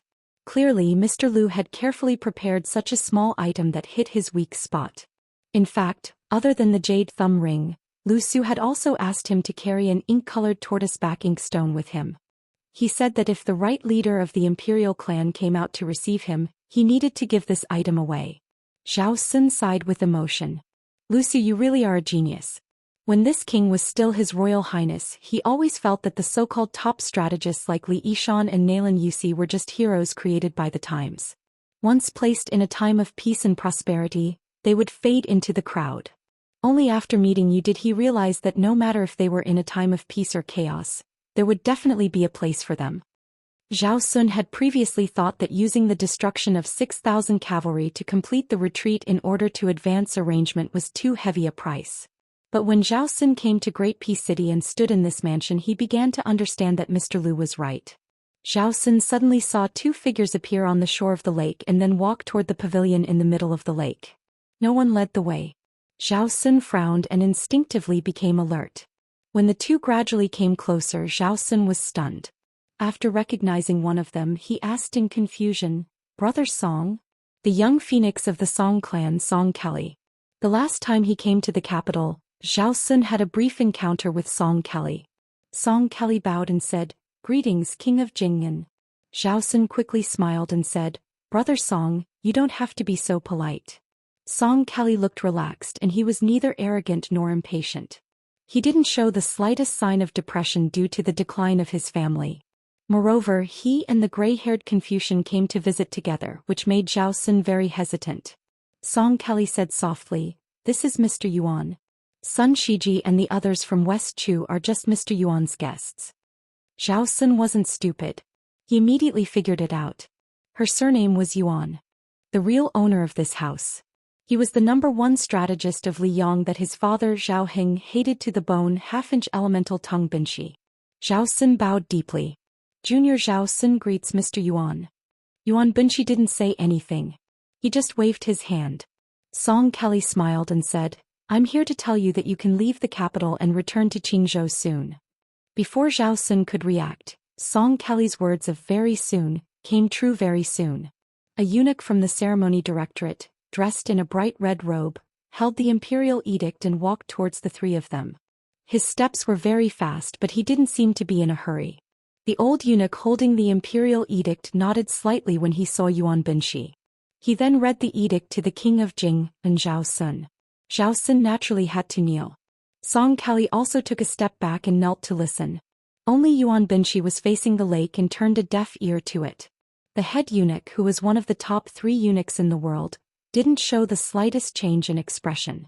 After receiving the imperial edict, Zhao Sun had to leave the capital quickly. Plus, without Lu Su's plan, he didn't know how to talk to the emperor of Li Yong. He was afraid of making a fool of himself, so he took the opportunity to leave the pavilion. After Zhao Sun and the head eunuch left, Yuan Binshi asked, "What do you think this eunuch from the ceremony directorate will be asked when he returns to the palace?" Song Kelly shook his head. Yuan Binshi smiled and said, "The emperor won't care about the king of Jing'an. He will ask Yuan Binshi if he is respectful when he sees the imperial edict." Song Kelly didn't know whether to laugh or cry. Yuan Binshi calmly said, "Previously I advised the late emperor that if Prince Jinggan Zhao Sun had the intention of concealing his strength during the Jingnan campaign, I would issue an edict to have him enter the capital, remove his title of nobility, and demote him to a commoner. If he failed despite all his efforts, he would be allowed to keep his title, but he would have to live in Great Peace City for a year or two." The late emperor took this matter to heart, but it's not that the current Son of Heaven doesn't care. However, to the Son of Heaven, Zhao Sun is just an ordinary vassal king. The Son of Heaven wants to use this opportunity to imitate the way the late emperor dealt with Zhang. He wants to test the waters and nibble away at him bit by bit. Song Kelly said in a small voice, "That's too hasty." Yuan Binshi didn't express his opinion. He struggled to open the conversation and continued, "Zhao Sun is very smart. It's not that he is smart. In fact, he is not as smart as his father Zhao Heng. But he knows how to listen to the people behind him. I wanted him to stay in Great Peace City and watch the world change because Xiang Fan, as the backbone of the world, was too important and could not be lost. That blind but lively young person was a great variable. I originally wanted to completely disrupt the factions of Qingzhou, and have either Su Gong or Tang Taizuang go to Xiangfan City. Now it seems that maybe one day Qingzhou will become a place that the military will fight for. Liyang, Beimang, Bailiang, West Chu, Western Shu, Nanjiang, all of these are possible." Song Kelly wanted to speak but stopped. Strategists, scholars who plan, their identities are set. They're just scholars. Then it will depend on how they plan for the people they support. But before that, they must find the right person. Yuan Binshi narrowed his eyes and said in a deep voice, "Li Yishan was right to find Su Shao. Zhao Chongling was wrong. I was right to find the late emperor. Xin Ping was wrong. Nailan Yusi was right to find the Yen King Zhao Bing. Lu Su was wrong to find Zhao Heng and Zhao Sun." Song Kelly asked curiously, "Then Song Dongming, Su Beiji and Qin Shiliang were right to find Su Fingyan?" Yuan Binshi said with a smile, "I don't know." Song Kelly asked seriously, "Mr. also has things you are not sure of?" Yuan Binshi asked in response, "Can there not be?" Song Kelly said with a smile, "Yes." Yuan Binshi smiled and then said, "I once asked 2 monks the same question. Killing thousands and reviving tens of thousands, is there something to do or not to do? When I asked if killing 10 people and reviving tens of thousands, Yang Taisui nodded and said there was something to do. But when I asked if killing 1 person and reviving tens of thousands, Li Xiaoxin still refused to nod." After Yuan Binshi finished speaking, he paused for a long time and pressed a hand on the pillar. He said, "Next I will have you bring an imperial decree and a secret decree to Ji province. The former is for you to take root in Jinan. The latter is for you to give to that mad dog Yuan Tingshan, and have him boldly open the gates to Ji-bei. Song Kali was puzzled at first, but then his face quickly paled. Yuan Binshi said coolly, "Just make Bailiang more chaotic. Those who seek the living live, those who wish for the dead to die. The Bailiang cavalry is the best in the world? Then let the entire Central Plains wait and see." Just like in the past, Great Peace City welcomed the flying literary talent of the first month that could not be missed. For a time rumors flew all over the place. The imperial examinations began in Dafeng, flourished in West Chu and flourished in Liyang. In West Chu, the subjects of the imperial examinations were extremely complicated. After the reform in Liyang, the emphasis was placed on the imperial examinations. In a certain person's hands, the imperial examinations gradually became more focused on trial and error. At first there was a clamor that the Grand Secretary neglected learning and only favored the imperial examinations. There were more and more people who passed the grand exam, going from 3 to 4 people in the Great Feng dynasty to 20 to 30 people in the West Chu dynasty. Then there were 100 people in the late Eternal Hui dynasty, until there were 200 people in the first year of Xiangfu dynasty. Because of the rise of the imperial examinations, many people who came from other places to take the examinations continued to enter and stay in Great Peace City. Thus, there were the two interesting things of passing the imperial examinations and passing the imperial examinations. Imperceptibly, the relationship between the literary and official circles was pulled closer. Li Yang's imperial examinations were held in the first month, and the results were released in the second month. Not to mention the fact that there were very few people who could pass the imperial examinations. The scholars who failed the examinations were not naive enough to think that it was over. They could not return to their homes. After all, the large amount of traveling expenses when they first came to Shangjing was not something most scholars could afford. Thus they had to stay in the capital. Those who had connections would find friends and relatives, and those who did not would have to stay in the temples. During this period, other than continuing to study hard, they also had to learn how to get their favorite essays to be looked at by the officials or famous figures in the literary world. Or they could directly send it to the officials of the Ministry of Rights other than the examiners of the imperial examinations. Thus there were sayings like, "The Prime Minister's gatekeeper is a 7th-rank official," and "The King of Hell is easy to meet, but the little ghosts are hard to deal with." The 7th-rank gatekeeper was a bit unusual. After Tantanon, he had presided over the imperial examinations several times and was now the heavenly official. Naturally, there was a lot of traffic in front of Yin Maochuan's door. This was not strange. The Song family, which had produced 2 teachers, was also not strange. What was unusual was that this year, the residence that received the most name tags was not the residence of the head of the Secretariat, Qi Yanglong, nor was it the residence of the great master of science, Yao Baifeng. It was not the residence of Yan Jieshi, who was both a relative of the imperial family and a scholar. Instead, it was the residence of 2 young officials. One was the new assistant minister of the Ministry of Rights, Jean Lanting, who was rumored to be the next head of the Ministry of Rights, and the other was the new Right Chancellor of the Imperial College, Sun Yin. It was said that the name tags received by these 2 gatekeepers could fill dozens of large baskets. Chapter 1338. The 2 most popular officials in Liyang also showed completely different attitudes. Even though Jean Lanting had a lot of work to do, he still tried his best to meet all the scholars. Even those who could not squeeze into the assistant minister Fu because they were ahead of the Empress Dowager and could not meet, official Jean would carefully review the letters and give them back to them. He would not be careless in his responses. As a result, he had to stay up all night almost every day. Other than meeting the scholars in person, he would also reply to essays and poems. Some of the best poems would even be passed around by Jin San Lang among the 8 talents of the capital. It could be said that he did not spare any effort to help those scholars gain fame. However, when compared to Sun Yin, Chancellor Sun Yin's son, he appeared to be extremely unreasonable. He accepted the invitation, but during the first 10 days of the first month, he did not receive anyone. He only casually replied to 7 or 8 copies of the letters he received. It was just that this fellow's performance during the martial arts lecture at the directorate was simply too shocking. Don't forget, it was this person who won the battle of words that shook the entire court. Thus, even though this person who was recognized as arrogant in the capital wrote the words, "You don't know shit," in a letter, the person who received the reply still treated it as if he had received a treasure. He shamelessly spread the news and was treated as a joke by the entire Great Peace City. In just a few short years, it went from the Yellow Door Minister Fu to the Wine Minister Fu and then to the Assistant Minister Fu. Then was it still far from the title of Minister Fu? After Jean Lanting sent off the other 7 of the 8 talents of the capital, he walked alone in the corridor. He knew that there was a mountain of letters on the desk in the study. He also knew that as long as the imperial examination had not officially started, the mountain would only pile up higher and higher. The Ministry of Rights was indeed the weakest of the 6 ministries. However, once he became an assistant minister, it was a clean yamen with oil and water. However, this kind of oil and water was more hidden than gold and silver. Jean Lanting stopped beside a pillar. He raised his head and closed his eyes. His face was filled with intoxication as he took a deep breath. Great Peace City, how can I, Jean Sanlang, not be proud of my success? After a long time, Jean Lanting opened his eyes. His gaze was burning. He said in a voice that only he could hear, "Minister Fu, I will do better than you." The small house that Sun Yin currently lived in was rented.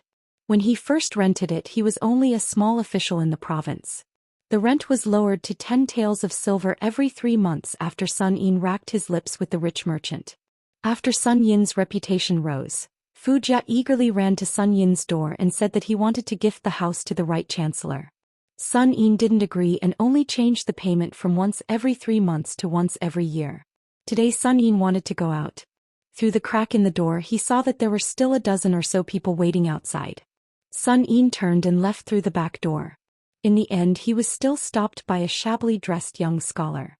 Sun Yin's path was blocked. The scholar introduced himself with a thick old Western Shu accent. Then he bent over and handed over a stack of things with both hands. It could be many poems or it could be a long essay. The scholar's face turned red. He mumbled something. It was clear that he had sent the examination to the assistant minister's manor. Most of the time he had been examined by Jean Sanlang. It was also certain that Jean Lanting had only given him a dull and tasteless greeting. That was why he came to Sun Yin's place to try his luck.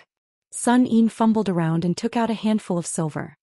He opened his palm and asked, "I haven't taken a fancy to anyone in the past 10 years. The things in your hands will most likely be mine. I can't even be bothered to scold you."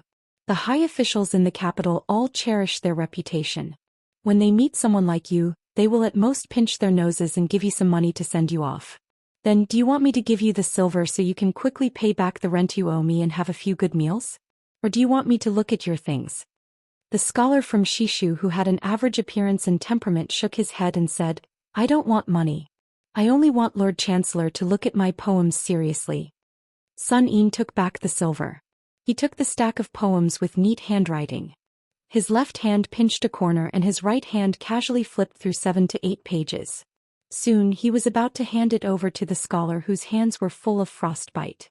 However, when the latter's hands were about to grab the poems, Sun Yin let go first. The poems immediately fell to the ground. Sun Yin looked at the scholar who had a stunned expression. He didn't know why, but he took out a small piece of silver. He casually threw it on the ground. When he brushed past the scholar, he sneered, "I won't pick up that piece of silver. To me it is not worth mentioning. Your poem should be the same to you because it's too worthless." Sun Yin swaggered off just like that. After walking far away, Sun Yin turned his head to look at that person. The scholar who was wearing thin clothes was squatting on the ground, picking up the poems page by page. Sun Yin even saw that person raise his arm to wipe his face. Sun Yin sighed and slowly walked towards a mansion that wasn't too far away.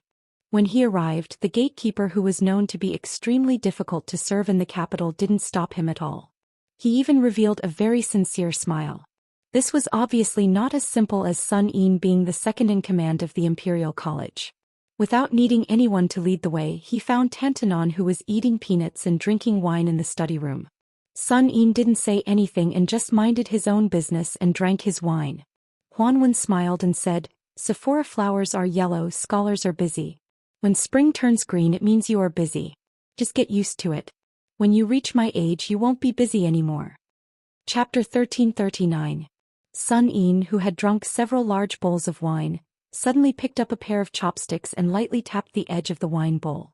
He softly said, "The capital's snowy night freezes one's fingers. The The broken-down temple beggars snore thunderously, the vermilion gates and high walls are warmer than spring, the purple-clothed and white-clothed old nobility, one can't close one's eyes and beg. Listening to Sun Yin's long speech, Huanwen listened for a long time. A bowl of wine was brought to his mouth but he didn't drink it. In the end he couldn't help but laugh and scold, "What a mess." Sun Yin stopped and didn't say anything. Huanwen drank a mouthful of wine and softly said, "But the meaning is still a little bit." Sun Yin calmly said, "I borrowed it with a piece of silver. I borrowed it, I can't afford it." Tantanon was shrewd and experienced. He only leisurely drank another mouthful of wine and let out a string of tisk-tisk sounds. It wasn't clear if the wine was too spicy or something else. Sun Yin asked, "There's no more wine?" Huanwen rolled his eyes and said, "Young people shouldn't drink to drown their sorrows. Young people don't know what sorrows taste like. Only 70 or 80 years old, tired of living, would drink to destroy people's livers." Sun Yin glared and said, "Don't be jealous, speak human language." Huanwen slammed the empty wine bowl on the table and also glared and said, "You don't understand what I mean, kid? There's no more wine for you to freeload." Sun Yin slumped against the back of the chair. Huanwen said angrily, "If you didn't know to take advantage of your official status and put your first month's salary into your pocket and quickly change it to a yearly payment with that merchant, you wouldn't even be able to enter my door, let alone drink those few bowls of wine." Huanwen was really angry when he spoke of this. He used his finger to fiercely point at the youngest Right-Chancellor in the history of the Imperial College. "You've got water in your head. With Beimang and Li Yang as the offensive and defensive sides talking about martial arts? Talk your head." Huanwen grabbed the wine bowl on the table and threw it at Sun Yin. He didn't care that Sun Yin's forehead was bleeding profusely. He said in a stern voice, Well said, in the face of a national calamity, you don't care about your body for martial arts, you don't care about your reputation for literature. An inch of blood for every inch of land. What a good Beimang. Going straight to Great Peace City. In this world only you, Beiliang Sun Yin, know the art of war and understand the current situation." Sun Yin simply closed his eyes. He did not fight back, nor did he retort. The more Sun Yin acted like this, the angrier Huanwen became. He slammed the table heavily. "Do you think His Highness the Crown Prince, who was sitting on the praying mat at that time, is a fool? The head of the Secretariat, Qi Yanglong, is a fool?" Huanwen cursed. "Do you think I, Huanwen, am a fool?" *CK. Sun Yin said indifferently, "I'm sorry, my mother died a long time ago." *CK. Also dead. I don't care if your 18 generations of ancestors are dead or not. Sun Yin did not speak anymore. Huanwen paused, his expression distressed. His hands trembled as he said softly, Bai Yener never showed favoritism in his life. He only made an exception once for a bastard like you when he was alive. Sun Yin's expression was wooden. In the Imperial College, there were so many scholars who felt that the Beiliang's 300,000 cavalry should have all died.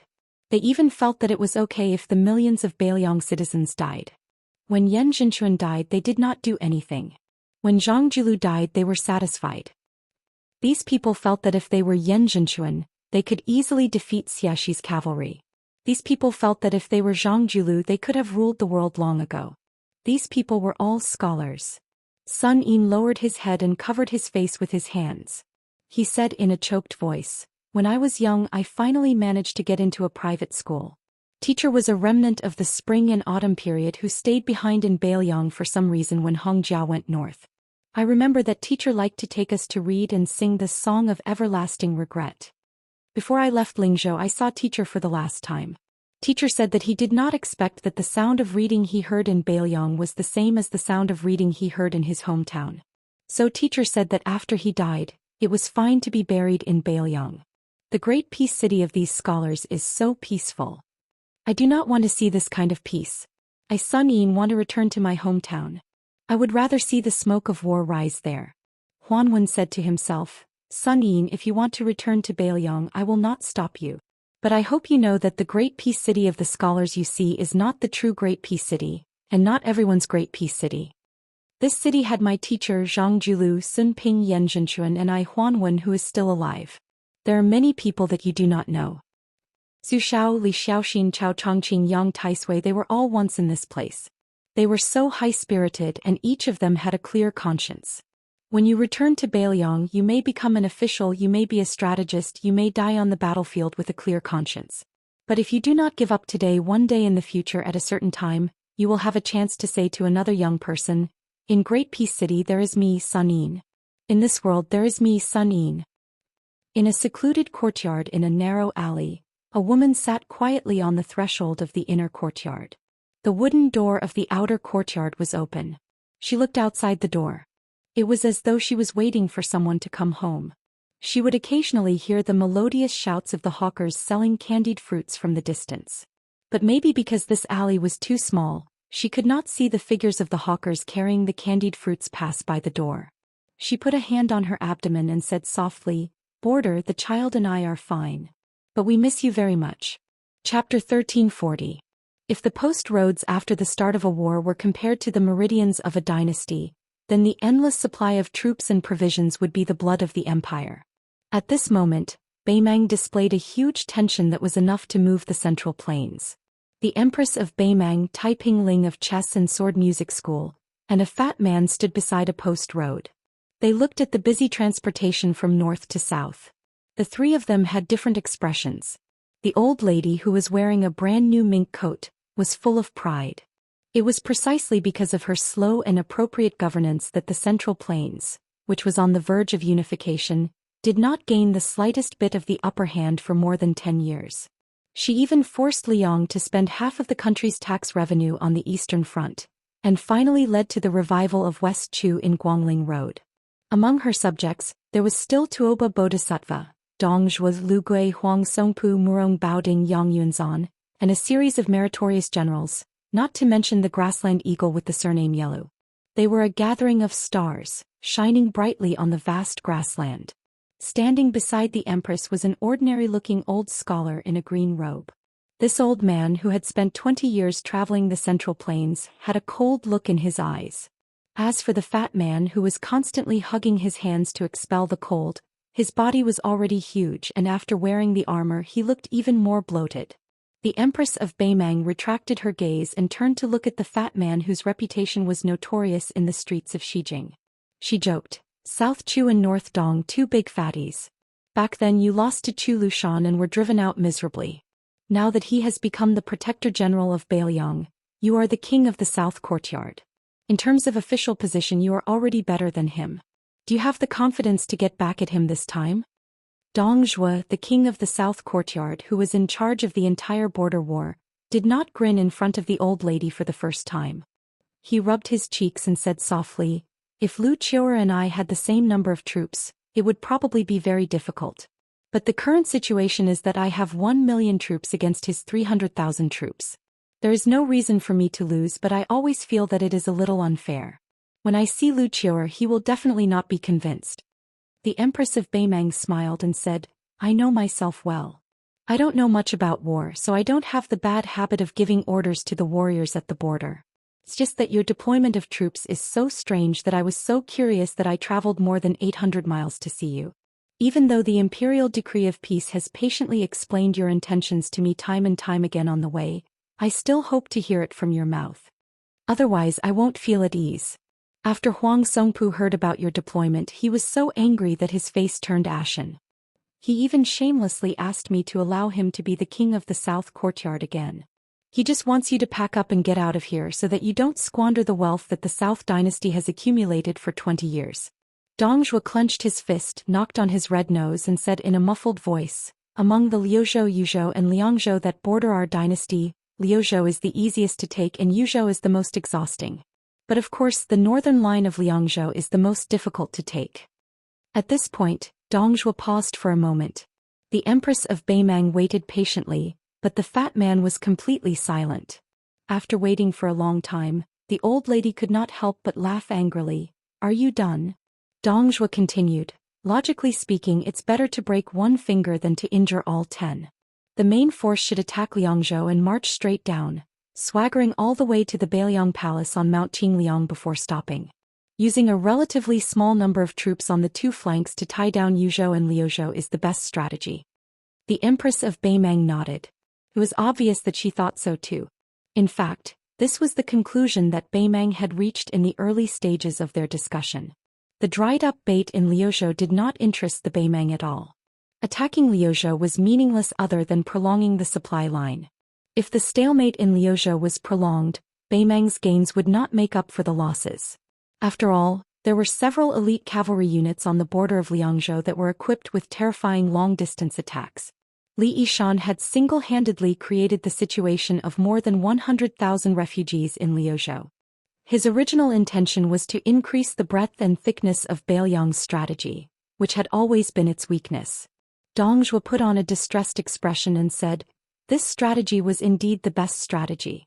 However, after more than 10,000 light cavalry units infiltrated Jizhou, the situation began to change. Furthermore, Beiliang has been flirting with the western regions for the past few years. I'm afraid that when the time comes, not only the north of Jizhou, but also the western regions will emerge and attack the southern dynasties. When the time comes, the southern dynasties will be in a mess. I've considered Su Fengyan's temperament. He's a scoundrel who's never afraid of dying together with others. He'd rather give up his headquarters in Liang province to defeat the southern dynasty. I'm sure he'd do it. Even if he has to wipe out all the Beiliang cavalry, he'll still destroy the foundation that Beimang has painstakingly built up over the past 20 years. This should be his plan. Dong Zhuo suddenly spat and cursed, King Liang. He's so lucky. After Su Xiao the butcher left, he's replaced by that crazy Su Fengyan. Even if it were Qin Jibao, I wouldn't be so conflicted. Dong Zhuo's eyes turned ruthless. He gritted his teeth and said, "Since Su Fengyan wants to risk his life, it's simple. I won't give him the chance to play tricks. Beimang's million-strong army will be divided into 3 groups. I'd like to see how he'll twist and turn. After all, we have the advantage in numbers on every front." Yan Wenluan said that 150,000 corpses are needed to fill the gourd, so I'll use 300,000. Liuzhou has 30,000 dragon elephant cavalry and those refugees. I'll use General Lu Gui's 200,000 to fight. Liangzhou is difficult to conquer.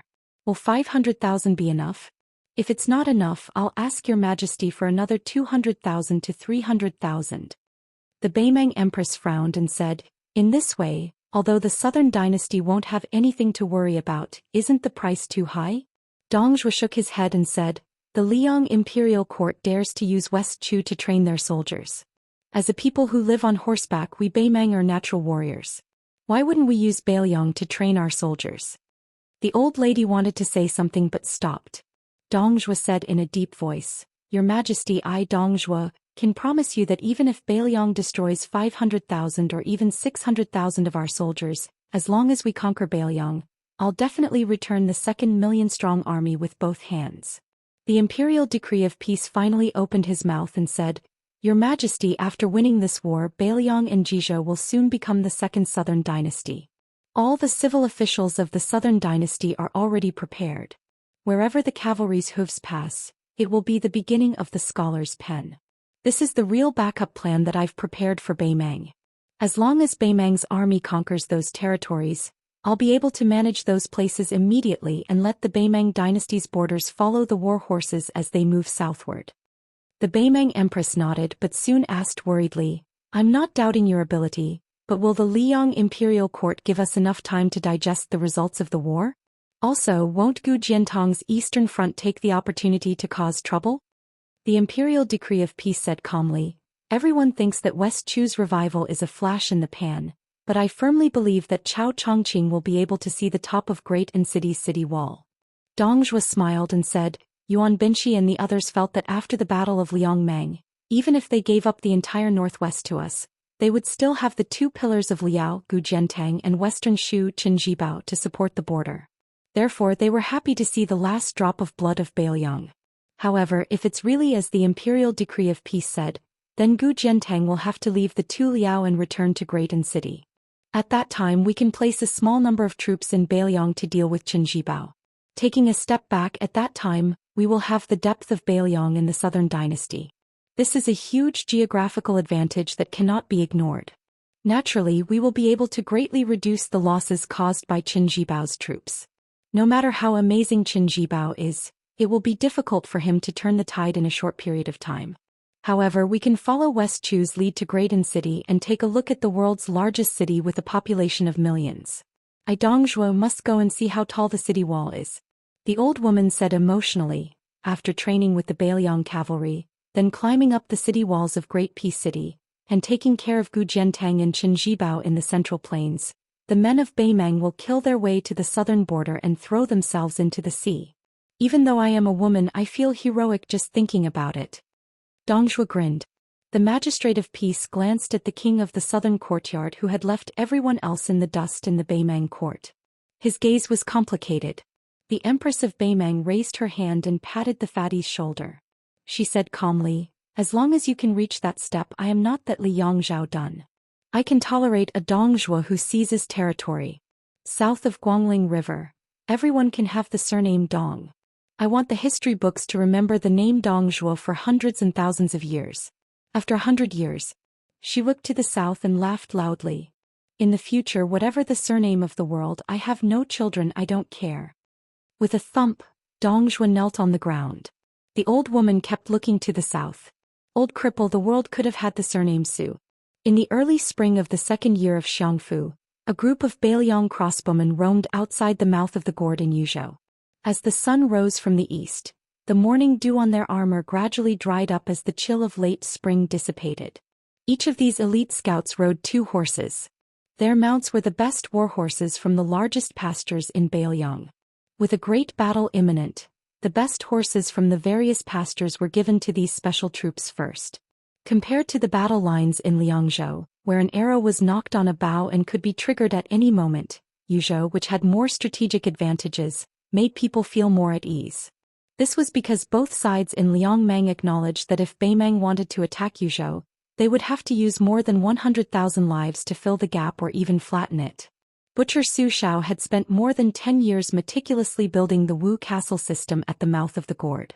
It could be said that it had reached the pinnacle of defense in the history of the Central Plains. Endless black-armored cavalry poured into the mouth of the gourd like a flood. This scene was like the great tide of Guangling River. Chapter 1341. Once upon a time there was a mountain called Wudong. There was a peak on the mountain called Lotus. A young Taoist once lived on the peak. He wanted to go down the mountain but didn't dare. His name was Hong Shixiang. But after that young headmaster returned from the mountain, it was said that he left the world.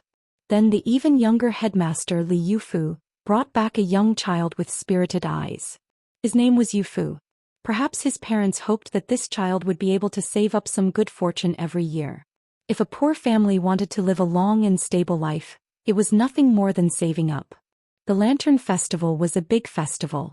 In order to welcome the Lantern Festival in the second year of Xiangfu, all the Taoists on Wudong Mountain, regardless of seniority, chopped bamboo to make lanterns and then pasted rice paper on them. Even the most senior Taoist masters like Qin Yao and Yu Xingrui were no exception. Unfortunately, the oldest martial uncle on the mountain, Song Jiming, passed away last year. He didn't ascend to immortality. The old Taoist master passed away peacefully.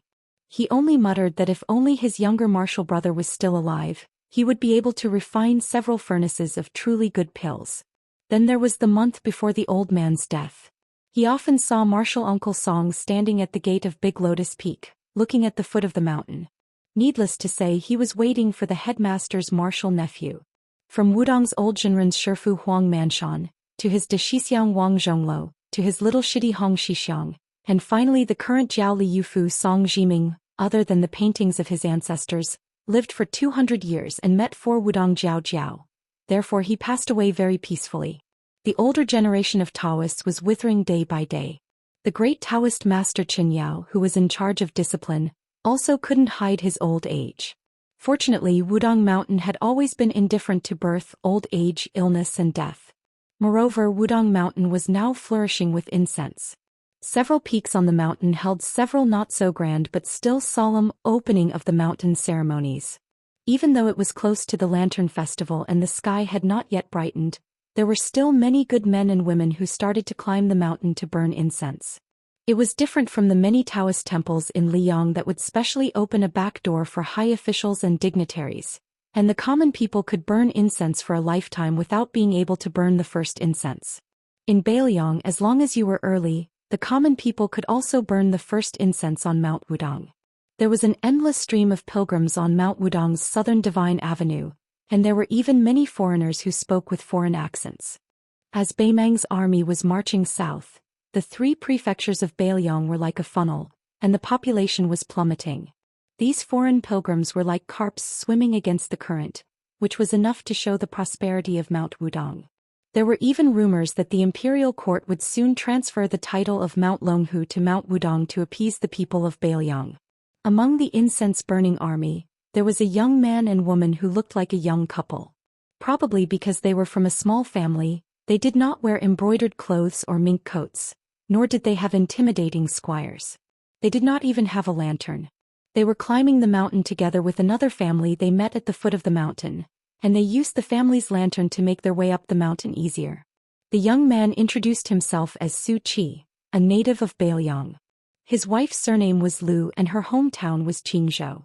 In his words, she was married to a chicken and followed the chicken and dog, which was why she had come to Beiliang to suffer hardships. The large family traveling with them consisted of 4 generations, a total of 16 people.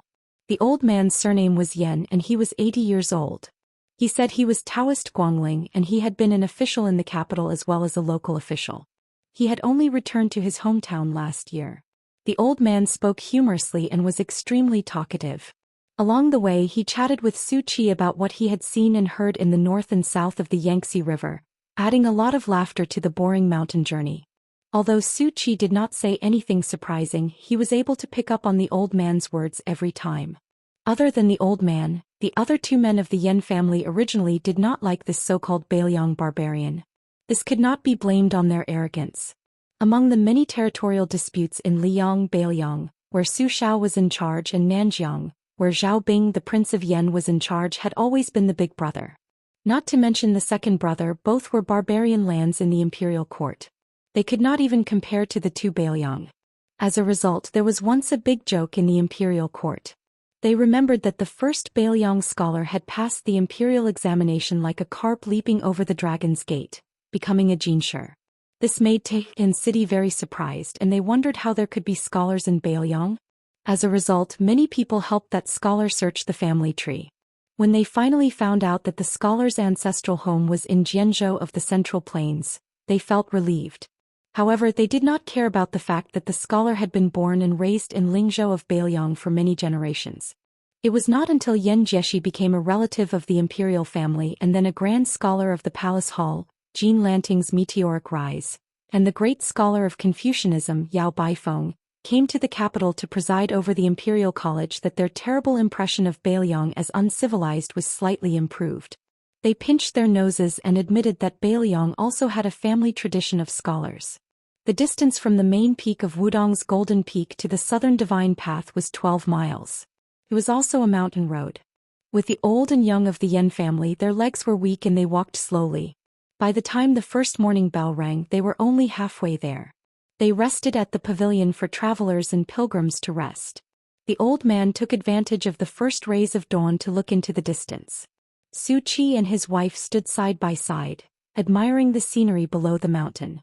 After the old man retracted his gaze and sat down, his young great-grandson immediately ran over to massage his legs and feet. The old man laughed heartily and dotingly picked up the child and placed him on his lap. He pointed to the east and said, "This scene is called, 'The Sky Opens to White.'" The child clearly had no interest in the sky opening to white. He raised his head and asked in a childish voice, "Great-grandfather, is there really an immortal on the mountain like my mother said? Can immortals ride on the clouds?" The old master of the Yan family laughed heartily and stroked the child's head. He did not give an answer. He only turned his head to look at the mountain peak shrouded in clouds and fog.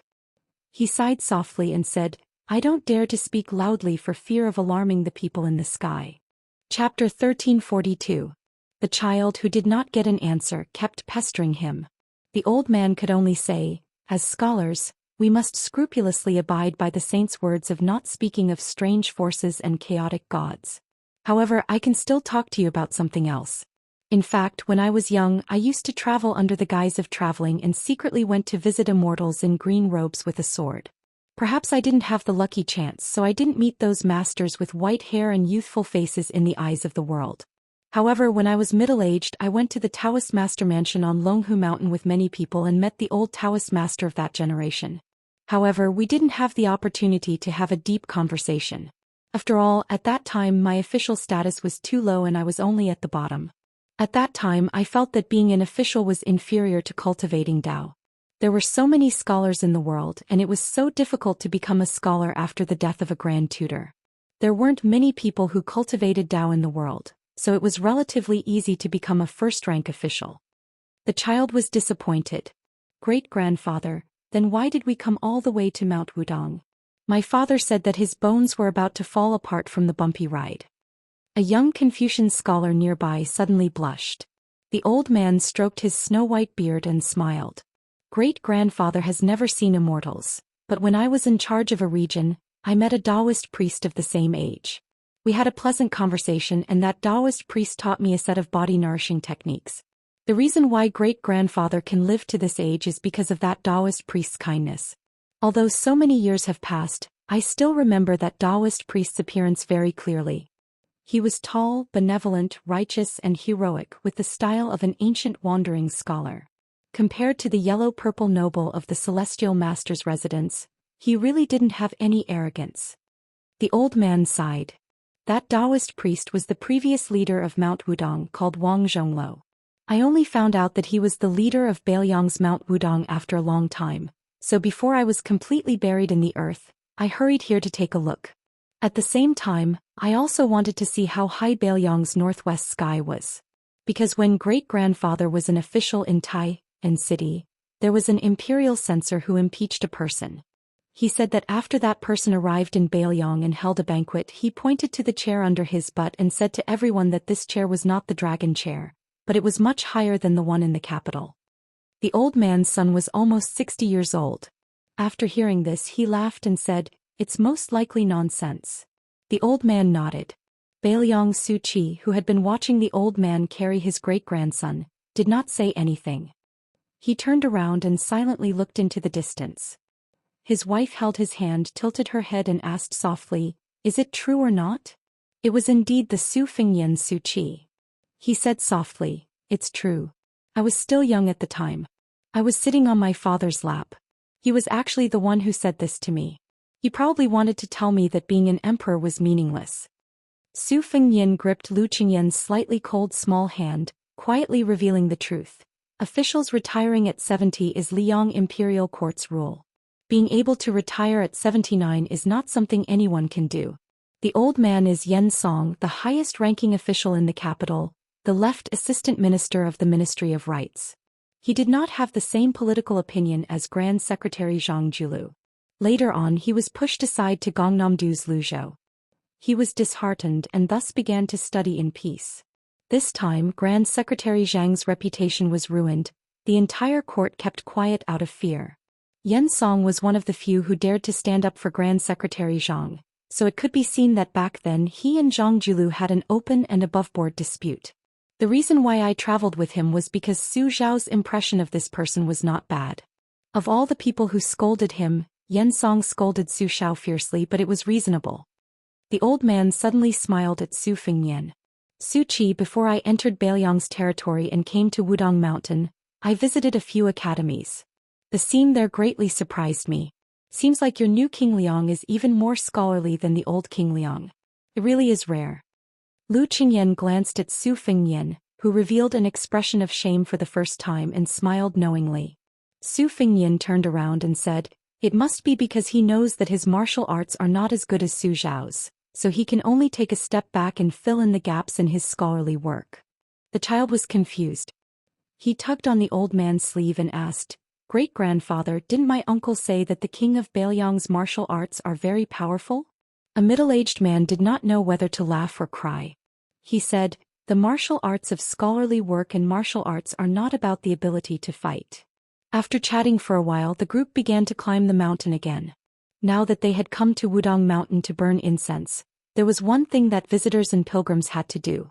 That was to see with their own eyes the many Taoists on the mountain, regardless of age or seniority. who collectively participated in the morning and evening exercises. The reason why the old and young of the Yen family had rushed up the mountain so early was to enjoy the scene. Hundreds and thousands of Taoists were practicing together in the square. It was rumored that the set of fist techniques was created by the previous chief Hong Xixiang. Anyone could practice, learn, and benefit from it. When the group finally arrived at the square of Wudong Mountain, they did not miss it. Otherwise, they would have had to wait until dusk. Sure enough, just as the rumors said, countless Wudong Taoist priests who were standing close to each other were practicing martial arts together in the square. Even the layman could tell that the set of martial arts was comfortable. Yes, comfortable. There were no profound movements, nor were there any sounds like the normal practice of martial arts. It was quiet and peaceful. The old man Yen Song praised, "What a natural and smooth move." The child who was sitting on his father's neck pointed into the distance as if he had discovered some incredible immortal. With a face full of surprise and joy, he said, "There's a child about my age who is also practicing boxing over there. There, he's at the very front." Although the old man could not see the situation clearly, he was a little surprised after hearing it. "Isn't it said that the person leading the fist techniques is the current chief, Li Yufu?" Su Fingyan explained. Li Yufu took in an apprentice. Behind those Taoist priests, there were many pilgrims who were also practicing boxing. Perhaps it was not the intention or even the form, but every one of them was very enthusiastic. It was just that they could not see the movements of the leading Taoist priest, so they could only practice boxing with the pilgrims in front of them or nearby. It looked a little out of place, but everyone was very serious.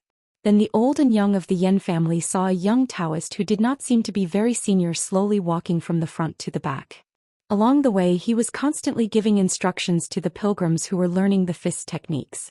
He smiled and helped to correct any movements that were too forceful, or where the technique was not in place, or where the wrist was not enough, or where the back was misunderstood. Su Fingyan looked at the young Taoist who was leading the fist techniques meticulously. His expression was a little strange. When the young Taoist saw Su Fingyan, he smiled and walked quickly. Lu Qingyan whispered, "Do you want to practice too?" Su Fingyan asked, "Do you want to see?" Lu Qingyan smiled and nodded. Su Fingyan slowly walked forward and stood at the back of the line. Then he began to practice leisurely. The young Taoist was stunned for a moment, then he stood beside Su Fingyan. Their movements were the same, smooth and pleasing to the eye. Su Fingyan closed his eyes. In the past, there was an unlucky guy who knew that he would be beaten every time he saw him. He would force a smile and say, "You are here." Su Fingyan whispered to himself, "The one who rides the bull, I am here." Chapter 1343. Wudong Mountain and Su Fingyan were fated to be, and it was Su Fingyan's blessed land. This was already recognized by Bailiang. It was said that Su Fingyan, the new Prince Liang, was able to become the world's #1, thanks to the hard work of the two headmasters when he was practicing on the mountain. That was why he was able to make rapid progress in the realm of martial arts. Nowadays, the elephant cleansing pool on the mountainside of Wudong Mountain had become the holy land of neo-martial arts. The stone house behind the waterfall was crowded with martial artists from all over the world who came to meditate and face the wall every day, just to touch the immortal aura of the invincible man in the world. Every now and then there would be people fighting for a place. This disturbed several young Taoist priests who were in charge of cleaning the elephant cleansing pool. They often complained to their master that it was delaying their practice and desperately begged for a change. Later, the headmaster Li Yufu let his disciple Yufu take over the responsibility. However, although Wudong Mountain opened the elephant cleansing pool to the public, the small thatched cottage and the small vegetable garden not far from the pool were always hidden under the instructions of Bailiang Palace. No outsiders were allowed to come near. The little Taoist priest Yufu would occasionally go to the thatched cottage to play. The originally abandoned vegetable garden also saw green again. After separating from the Yen family, Su Fingyan followed Li Yufu to the elephant cleansing pool. When Su Fingyan saw a large group of people bustling out of their tents and going to the pool to wash up with cotton towels on their shoulders, he did not know whether to laugh or cry.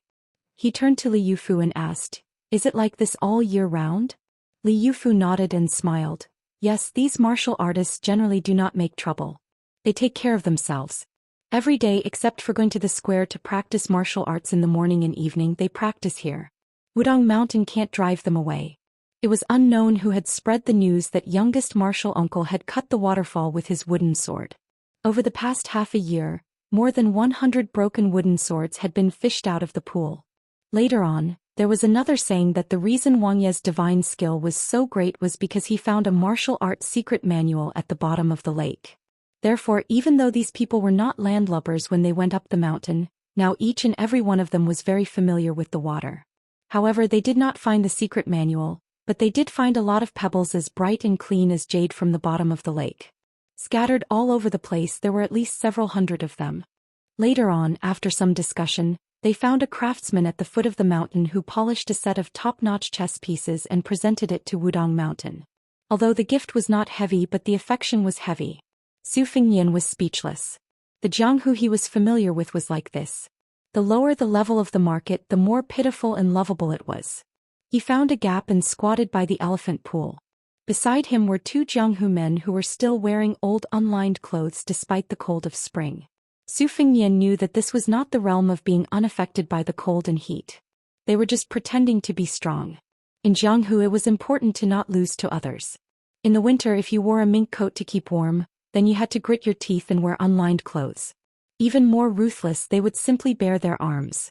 This was the same way as the literary world. In the midsummer, there were many madmen who wore fur coats and sang loudly in order to fish for fame. Su Fengnian squatted down and picked up a handful of cold water to wash his face. The burly man on his left glanced at him and was surprised that a young man who looked like a scholar had come to join in the fun.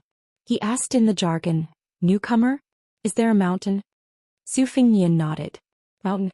Qingliang Mountain should count as a mountain, right?" Su Fengnian asked with a smile. "There are so many people squeezed here.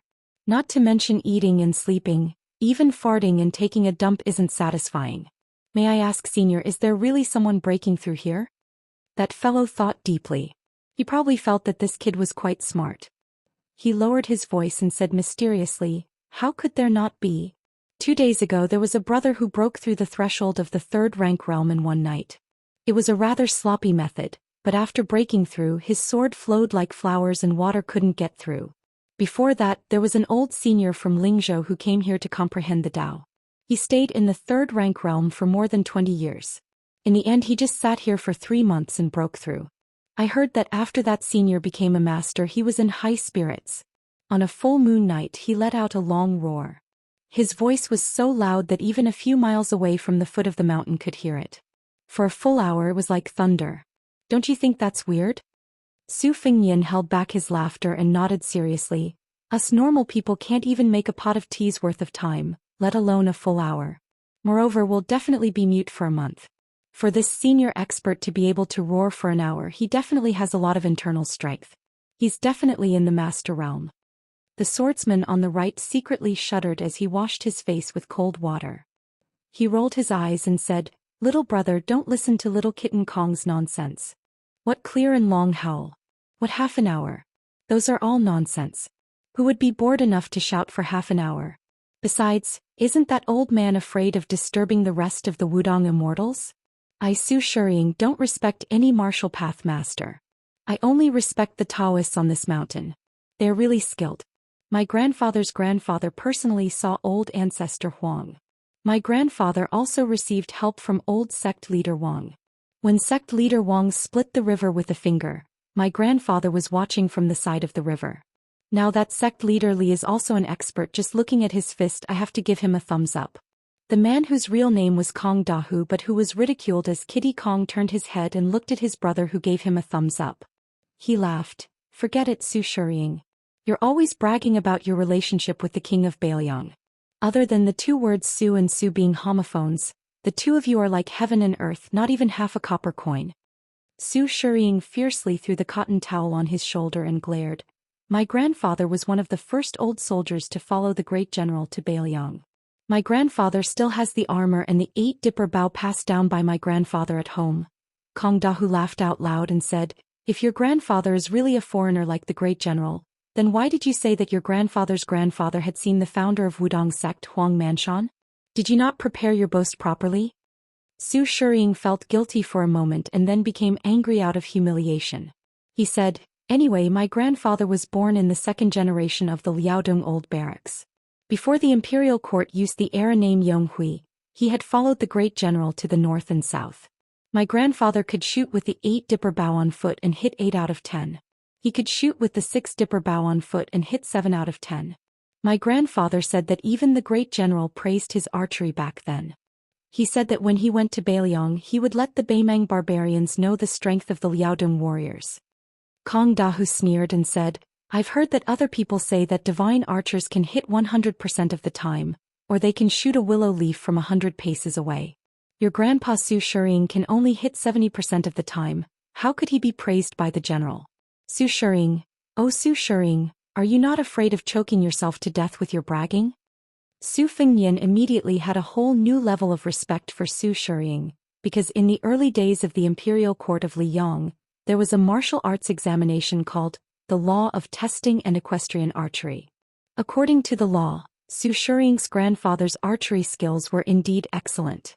It was precisely because Su Shiying didn't mention anything about shooting with 100 shots, that it was more realistic. Su Fengnian asked, "Brother Su, why didn't you enlist in the army?" Su Shiying sighed and said sadly, "When my father was young he wanted to study and pass the imperial examinations. My grandfather didn't like it and said that studying was useless. My father couldn't persuade my grandfather, so he could only enlist in the border army and become a small official in the Xinli ranch. In the end, I don't know how, but he angered a big shot above him. The big shot had an even bigger backer. I think it was that Huaihua great general Zhong Honggu. When he came back he was half dead. My grandfather was a person who cared about his reputation. Even when he died he didn't say anything. He just wanted me, his grandson, to study. Unfortunately, I'm not cut out for studying. I only want to practice martial arts so that I can accumulate some military merits like my grandfather and get an extra set of armor for the family to pass down as a family heirloom." At this point Su Shiying grinned and said, "I also have an older brother who joined the army at the border of Yuzhou. When he returned home during the spring festival last year, I heard him say that he would soon become an official crossbowman. My brother followed my father's example and was very good at studying and practicing martial arts." Su Fengnian asked curiously, "Your father was wronged at the border.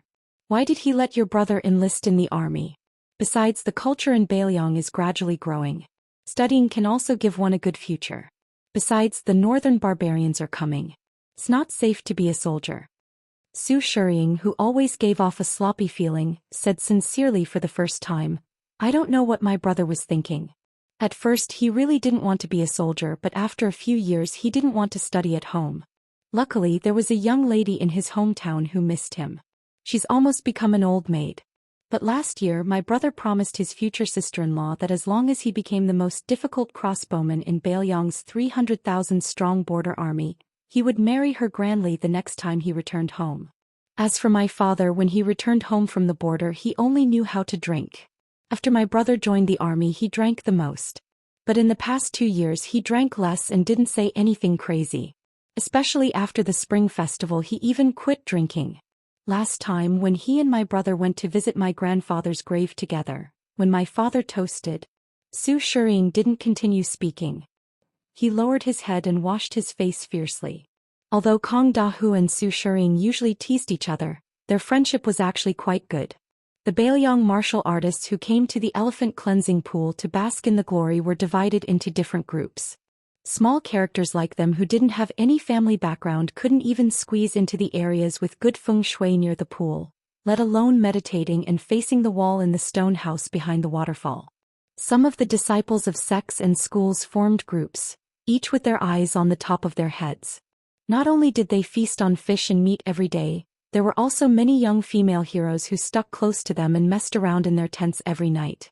Every morning when they woke up, their faces were glowing. People like Kong Dahu and Su Shiying could only watch enviously from afar. Those who were more daring would go and eavesdrop. Of course, the premise was that they weren't afraid of being beaten black and blue by the young heroes of the righteous sects. Chapter 1344. There was a commotion behind the three of them. It turned out that some people had recognized Li Yufu and his disciple Yufu. They all went up to greet them. Li Yufu was famous on the mountain for treating people kindly and not putting on airs with anyone. This was not the surface of being smooth and slick, but the spirit inside.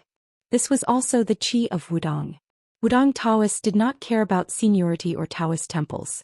They all had the homework of reading the fortune sticks for the common people on the 1st and 15th day of the lunar month, and even writing letters on behalf of others. On this matter, an unshakable rule had been set since ancestor Lu Huang Manshan had read the fortune sticks and written letters for people. Wang Zhonglo was like this, Hong Xixiang was like this, Li Yufu was also like this, and maybe in the future the little Taoist boy Yufu was also like this. Cultivation in Wudong was to cultivate people before becoming an immortal, and cultivate oneself before becoming a Taoist. This was the true qi of Wudong Mountain. Su Fingnian and the other two turned to look at the young leader. Kong Dahu introduced him softly. This is Wudong's leader Li, a disciple that the old immortal Yu Xingrui took in the Eastern Sea in his early years. Leader Li's temper is very good. There are rumors in Jianghu that he killed an evil dragon in the #1 blessed land of Taoism, Earth Lung Mountain. His cultivation is unfathomable. There are also people who say that the king of Bailiang made a special trip to Wudong Mountain to write to the imperial court, requesting for Wudong to be conferred as the ancestral court of Taoism. I think this is reliable. In the past, I didn't have much of an impression of that prince. Later, he sent troops to the border and refused the imperial edict to enter Bailiang, which was very satisfying.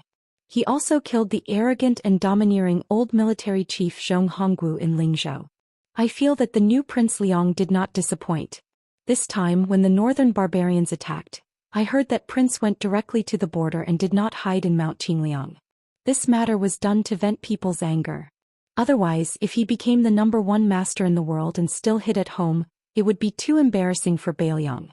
For those of us who walk the Jianghu, if we leave Bailiang, wouldn't we lose face? Su Fingyan smiled helplessly.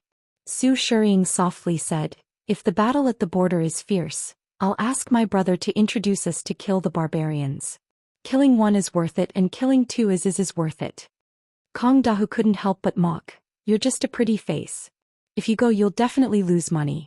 Do you really think that the northern barbarians are easy to mess with? Those barbarians have been relying on archers and horses since they were young. Their archery skills and horsemanship aren't bad. It'll be useless even if you go. Kong Dahu suddenly sighed with emotion. His Highness has done something wrong. He gave all the good stuff in the Tide Listening Pavilion's armory to that Wulin Alliance head of Mount Hui. It looks like that purple-clad woman is as beautiful as the rumors say. Otherwise, His Highness wouldn't have been so generous. Speaking of which, it's not a bad idea to leave some leftovers for us martial artists in Bailiang. Let's not talk about top-notch secret manuals, second or third-rate ones. Just give us one or two of them. Su Shiying spat. With your little backbone, you want to become a peerless expert? Even if His Highness were to give you a pile of secret manuals, it would still be a dream. Kong Dahu didn't get angry. You Su Shiying have a lot of backbone. Can't you just give me a few pounds? Su Fingyan tried to smooth things over with a smile. Wudong's nameless fist technique that everyone can learn has deep meaning. It contains Hong Xixiang's understanding of the Great Tao. I dare say that even if you only learn this fist technique for the rest of your life, you'll benefit from it regardless of whether you've been training in the past. Let's not talk about attaining the Tao and ascending to the heavens or becoming a first-rank expert. After all, it all depends on one's fate. But if you want to talk about strengthening the body and extending life, you'll definitely be able to ask the King of Hell for a few more years. In my opinion, even the 100 secret manuals in the Tide Listening Pavilion can't compare to that fist technique that everyone can learn. Kong Dahu was skeptical. Little brother, is this fist technique really that extraordinary? Su Fingyan nodded and said, it's just like an article written by a blind person. It looks very knowledgeable, but in everyone's eyes it's just that. It's not really good knowledge. Similarly, the harder it is to learn a martial art, the higher the threshold. It might not be a good martial art. Kong Dahu laughed. This logic sounds nice, but it might not be true. Which martial art in the world doesn't have a high threshold? Little brother, do you think the old god of swords Li Chuangong's 2 sleeves green snake is hard to learn? How could it be something that anyone could learn? The new god of swords Dong Tai's sword technique. Even a master wouldn't be able to understand it. Su Fingyan, who was rebutted, laughed. This is the brilliance of Wudong's fist technique. It is also the true meaning of Hong Xixiang's great Tao. The heavenly Tao that people can't reach is like the dangerous path at the peak of Mount Hua. It's just a narrow path. Although there are footsteps, there aren't many people. However, Hong Shixiang's great Tao is the flat path in the world. Everyone can walk on it. As long as one perseveres, even if one's talent is mediocre, one can walk far. Kong Dahu was stunned. He pointed at this brother and laughed. It sounds like a twisted logic, but it does make sense. Su Shiying patted Su Fengyan's shoulder and said, "Little brother, you have good perception. In the future you will definitely become a famous master." Su Fengyan smiled. "Thank you for your kind words." After the three of them stood up, Wudong's chief Li Yufu was still surrounded by people. The little Taoist child who went up the mountain during the heavy snowfall last year stood outside. He carefully sized up Su Fengyan. For some reason, the child had an unreasonable respect for this mysterious man whose identity he didn't know, but who was able to make his master pay special attention to him. But soon he felt a sense of closeness in his heart. But in the end it was more fear than respect. So from the beginning to the end the child hid behind his master and didn't say a word to this guy.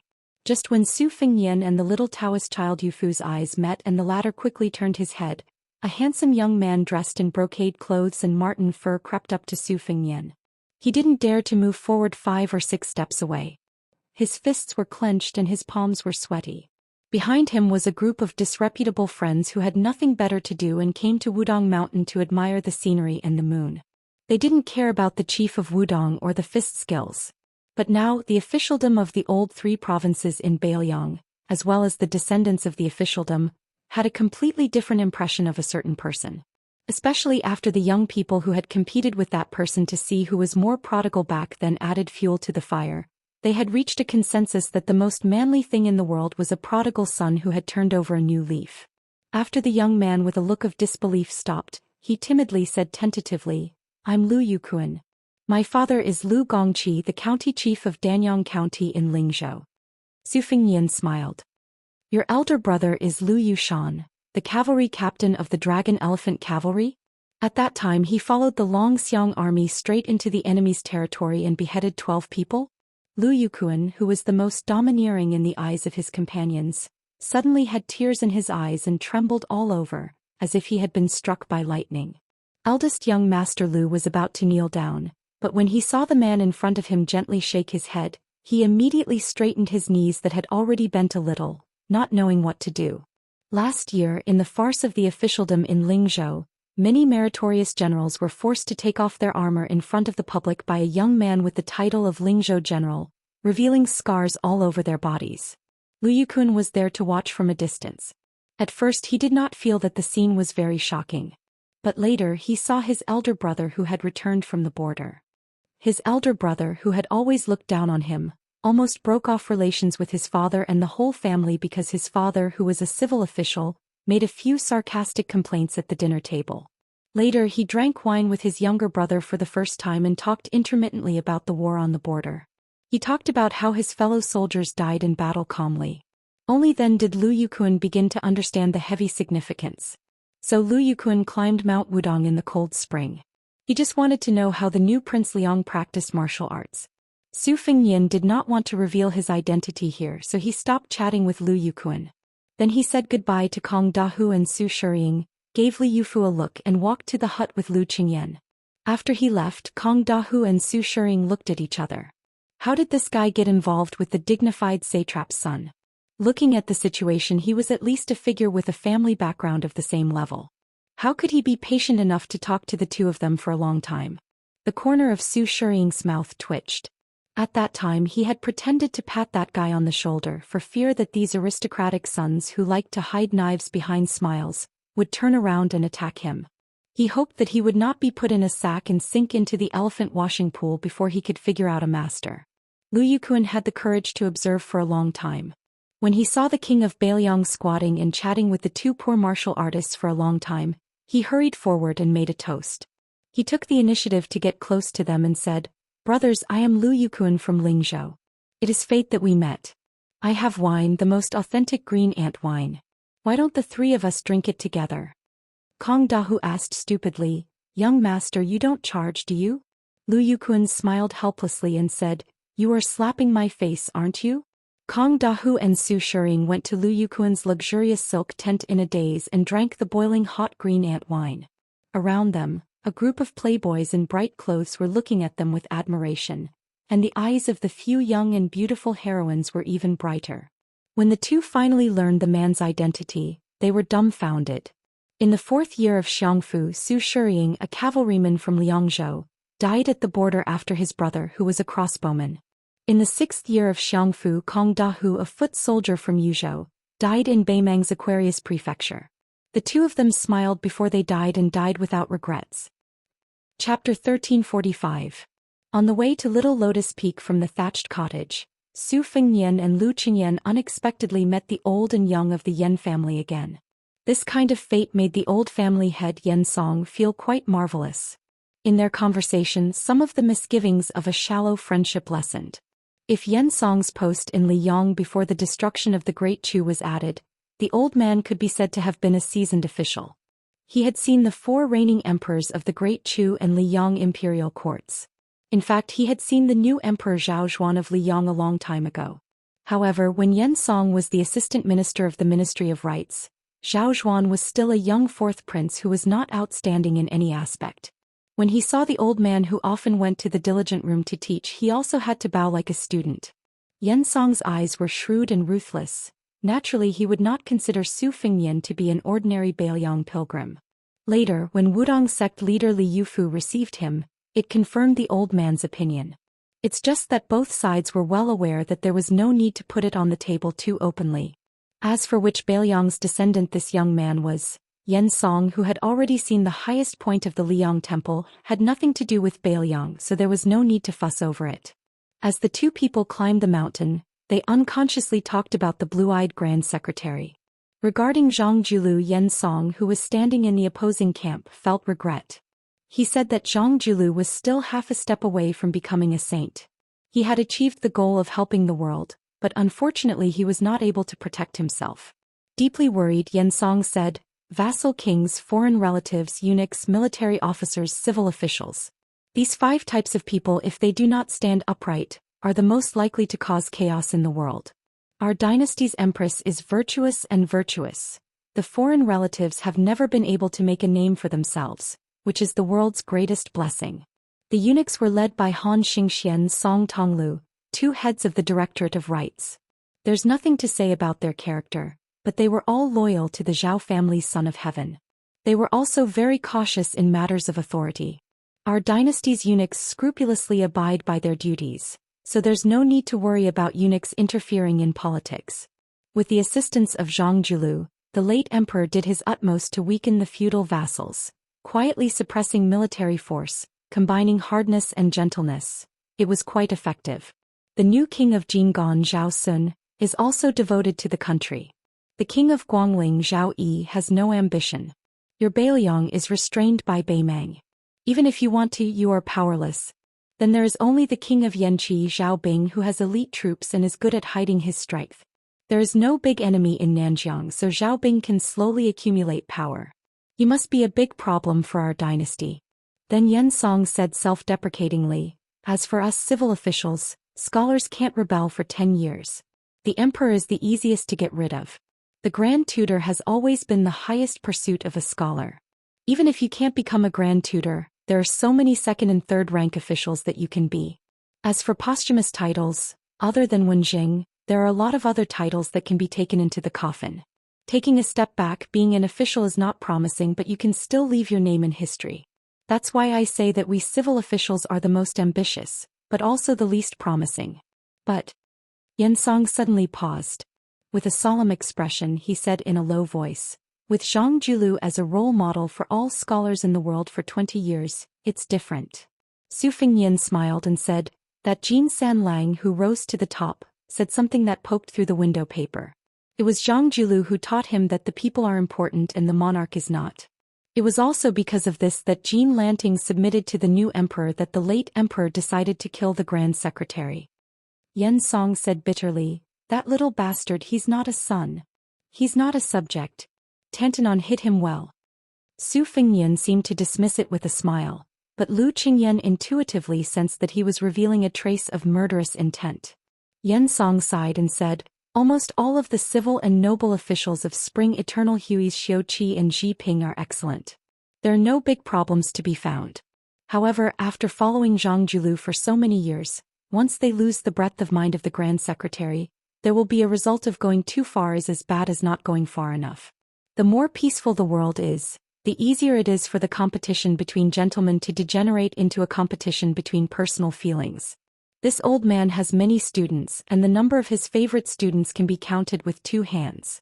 It's not that this old man is boasting, but he has always followed the teachings of the sage and taught without discrimination. In the first 10 or 20 years nothing can be seen, but by the time this old man is about to retire, the difference is like heaven and earth.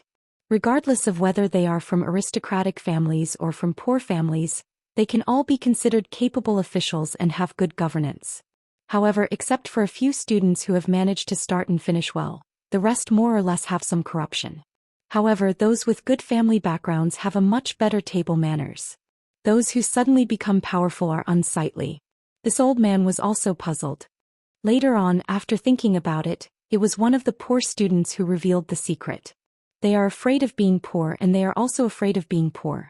Even if they don't think for themselves, they have to accumulate wealth for their descendants. Su Fengyan smiled and said, "Actually, this is human nature." Yen Song shook his head and said, "As an official, it is human nature to let your descendants have no worries about food and clothing. However, to let your descendants sit on a mountain of gold and silver for 10 lifetimes is too much." Yen Song took a deep breath and forced a smile.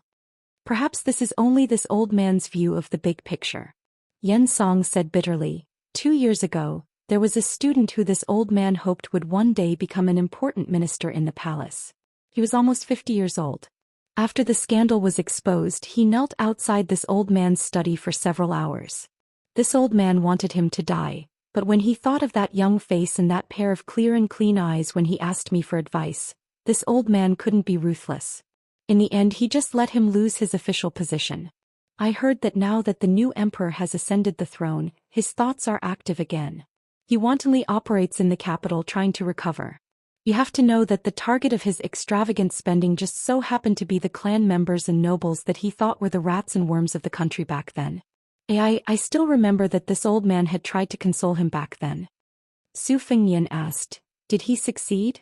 Yen Song said incomparably self-deprecatingly, "With a lot of money to clear the way and the identity of the student of my political enemy, of course he succeeded. He became the director of the Ministry of Rights. After that, he even wrote a letter to me, his teacher, saying that he would inherit my mantle and become the assistant director of the Ministry of Rights." Su Fengyan clicked his tongue in wonder and said, "This guy's skin isn't thin. It would be great if he came to our Baoyang." The old man asked doubtfully, "Why is that?" Su Fengyan joked, "Just his skin is as thick as a city wall, and he can help block tens of thousands of Baimang soldiers." Yen Song immediately laughed heartily. The other Yen family members beside him also laughed. The long mountain path eventually came to an end. At noon they arrived at the top of Little Lotus Peak. Looking into the distance, they felt relaxed and happy. Yen Song sighed sincerely to Su Fengyan, who was standing beside him.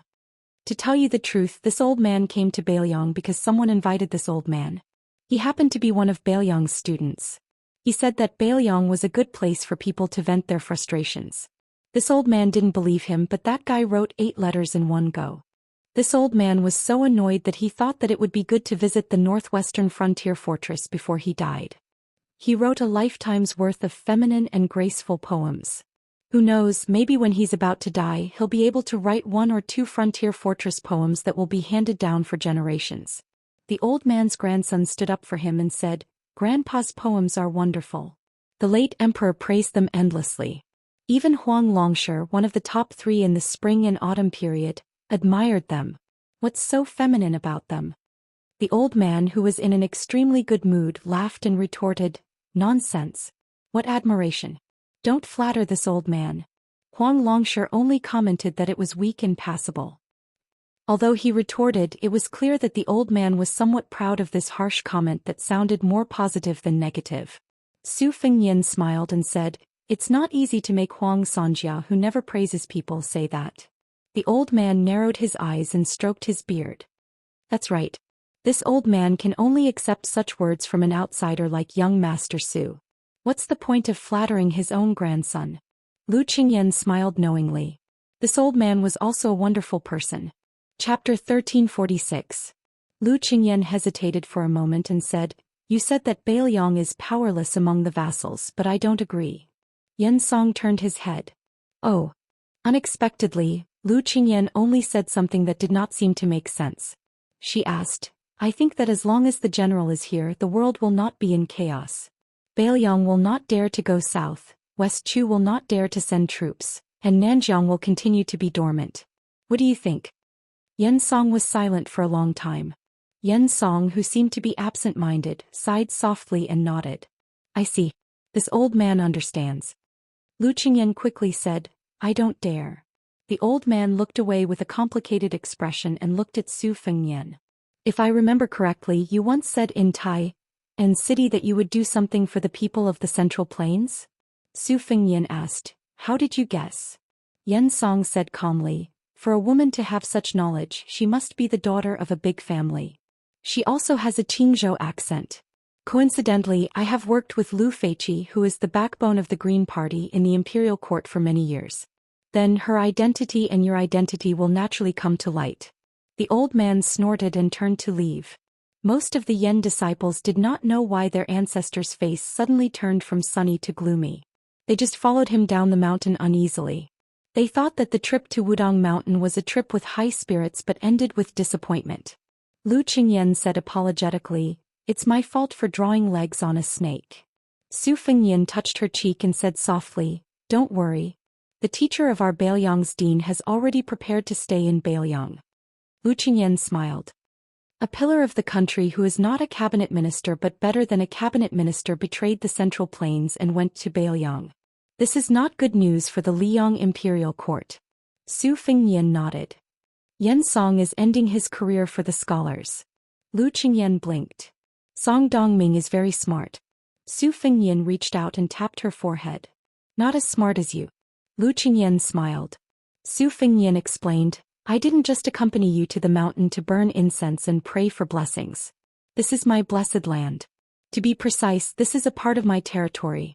When I fought with Wang Xianji, if it wasn't for the Wudong Mountain going all out to set up the Zhenwu formation, I wouldn't have had a chance of winning. Ever since he was born, because of his identity, fortune and misfortune were interdependent. The fortune was him and the misfortune was his family. After I started practicing martial arts, I had many battles where my life was hanging by a thread, but I didn't die every time. Even if my vitality was greatly damaged, I could always recover afterwards. At first, I thought it was strange. Later, when I gradually reached a higher level in martial arts, I understood that the bigger the restaurant, the bigger the customer. I was like a guest going to a restaurant. Although my identity was special and I could often eat exotic delicacies, I still couldn't escape the fate of eating whatever the owner of the restaurant gave me. Huang Longshi had once divulged a heavenly secret, saying that I would probably have to eat my last meal in the next few years, and then there wouldn't be a next meal. This was probably the fate of that me in this life. I guarded the northwest gate, but I died in battle. Bailiang was gone and 300,000 cavalry were gone. I only left a few words in the history books that I didn't know how to praise or criticize, and then this page would be over. What happens to me in the future will depend on how the heavens write the history books. Su Fengnian's eyes were resolute. But ever since I started practicing the blade, I never thought about accepting my fate. At that time, I was just a useless prince and I wanted to take revenge against experts like Yang Taisui and Lu Haoshi. Later on the mountain top, I wanted to slay the dragon and the celestials. Now I want to protect Bailiang. I don't want to eat the last meal the heavens gave me. That's why you've also seen it for yourself. The heavens aren't easy to negotiate with either. Very quickly, the worst situation of northern Mang being pressured by 3 fronts appeared. This might be the so-called retribution of the heavenly Tao. Lu Qingyan held Su Fengnian's hand tightly. The cold wind blew against Su Fengnian's face and he smiled. "You must have suffered a lot to marry me." Lu Qingyan stood shoulder to shoulder with this man. "There's joy in the bitterness and the aftertaste is endless. It's enough for me to eat for several lifetimes." Li Yufu brought his disciple Yufu to the top of the mountain. There were several thatched cottages here and they were all clean. They only saw Su Fengnian standing on the side of the cliff. Lu Qingyan's body was weak and she couldn't stand the wind at the top of the mountain, so she went to rest in one of the cottages.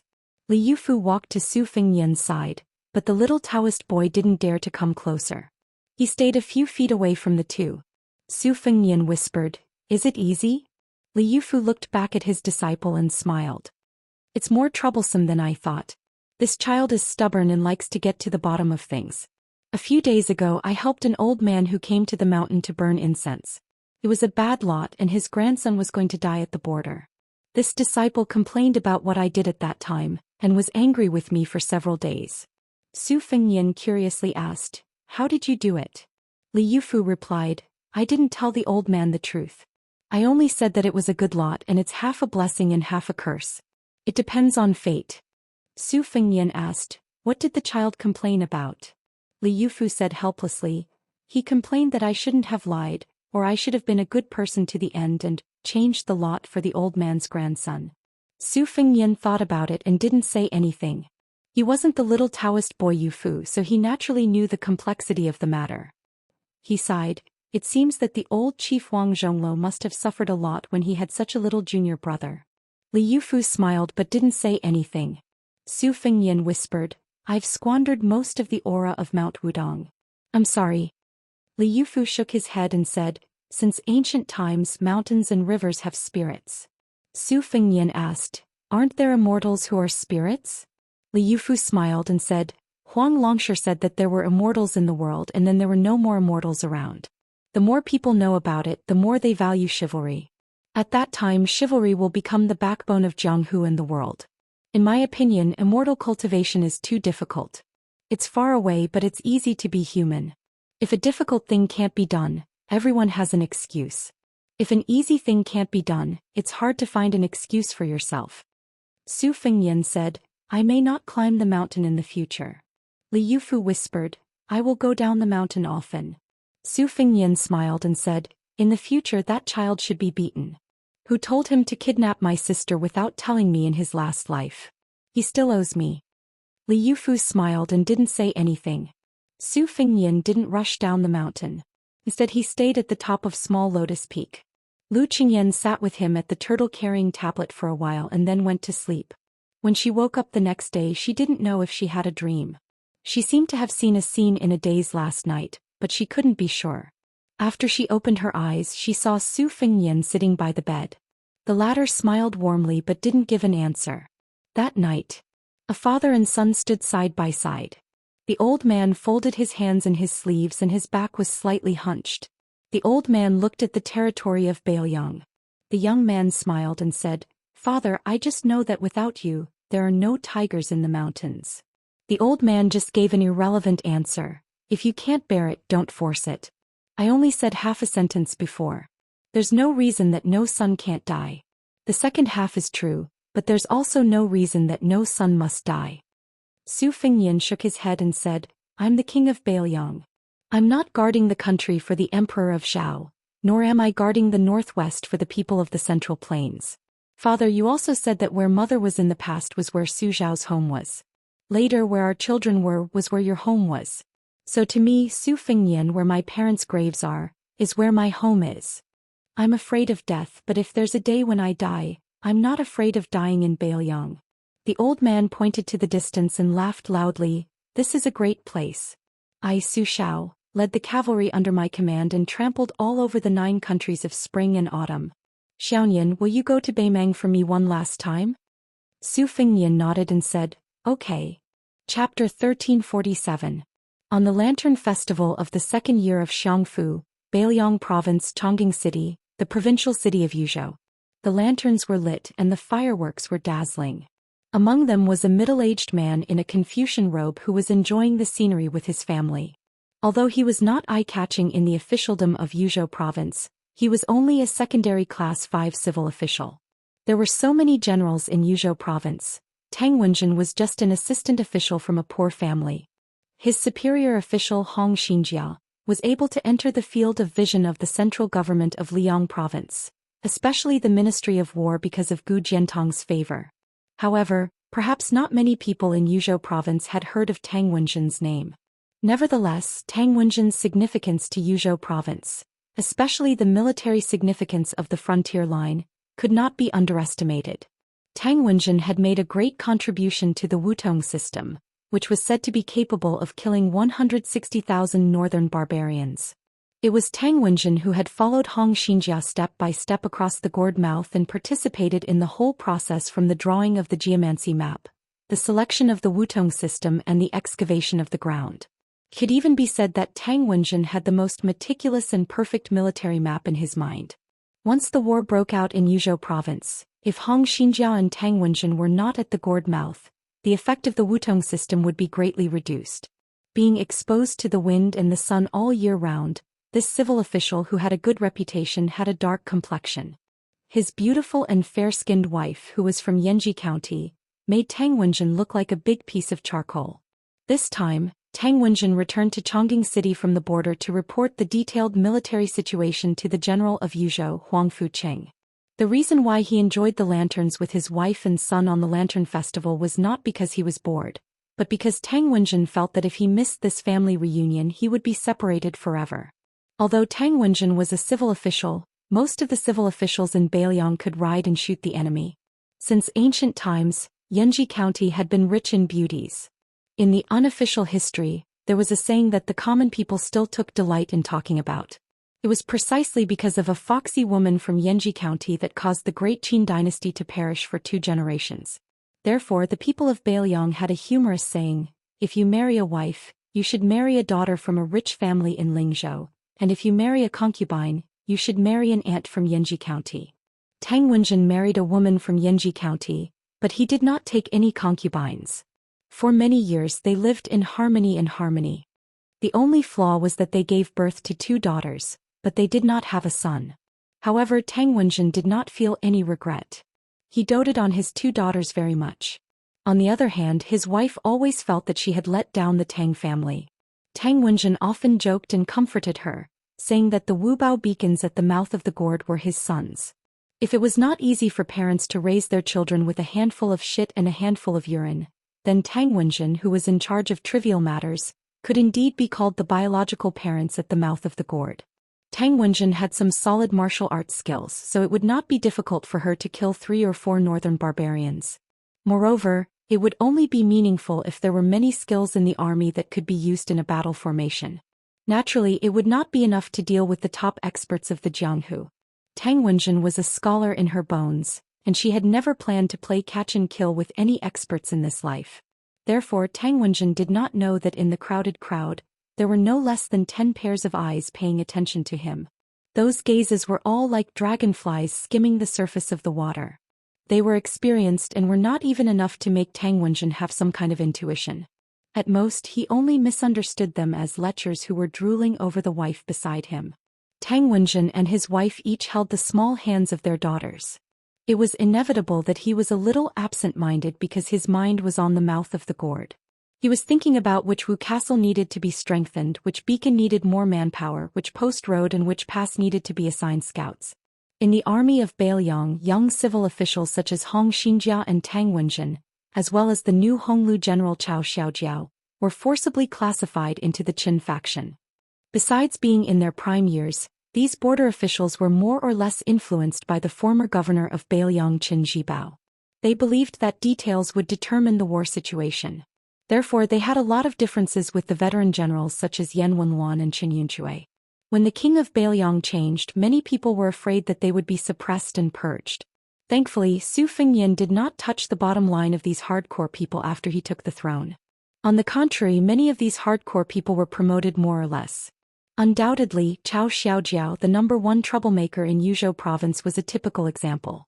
They also reciprocated the tacit consent of Su Fengyan and the specific implementation of the policy of pacifying the border army and mobilizing the provincial army, which was carried out by Su Beiji and Chen Shiliang.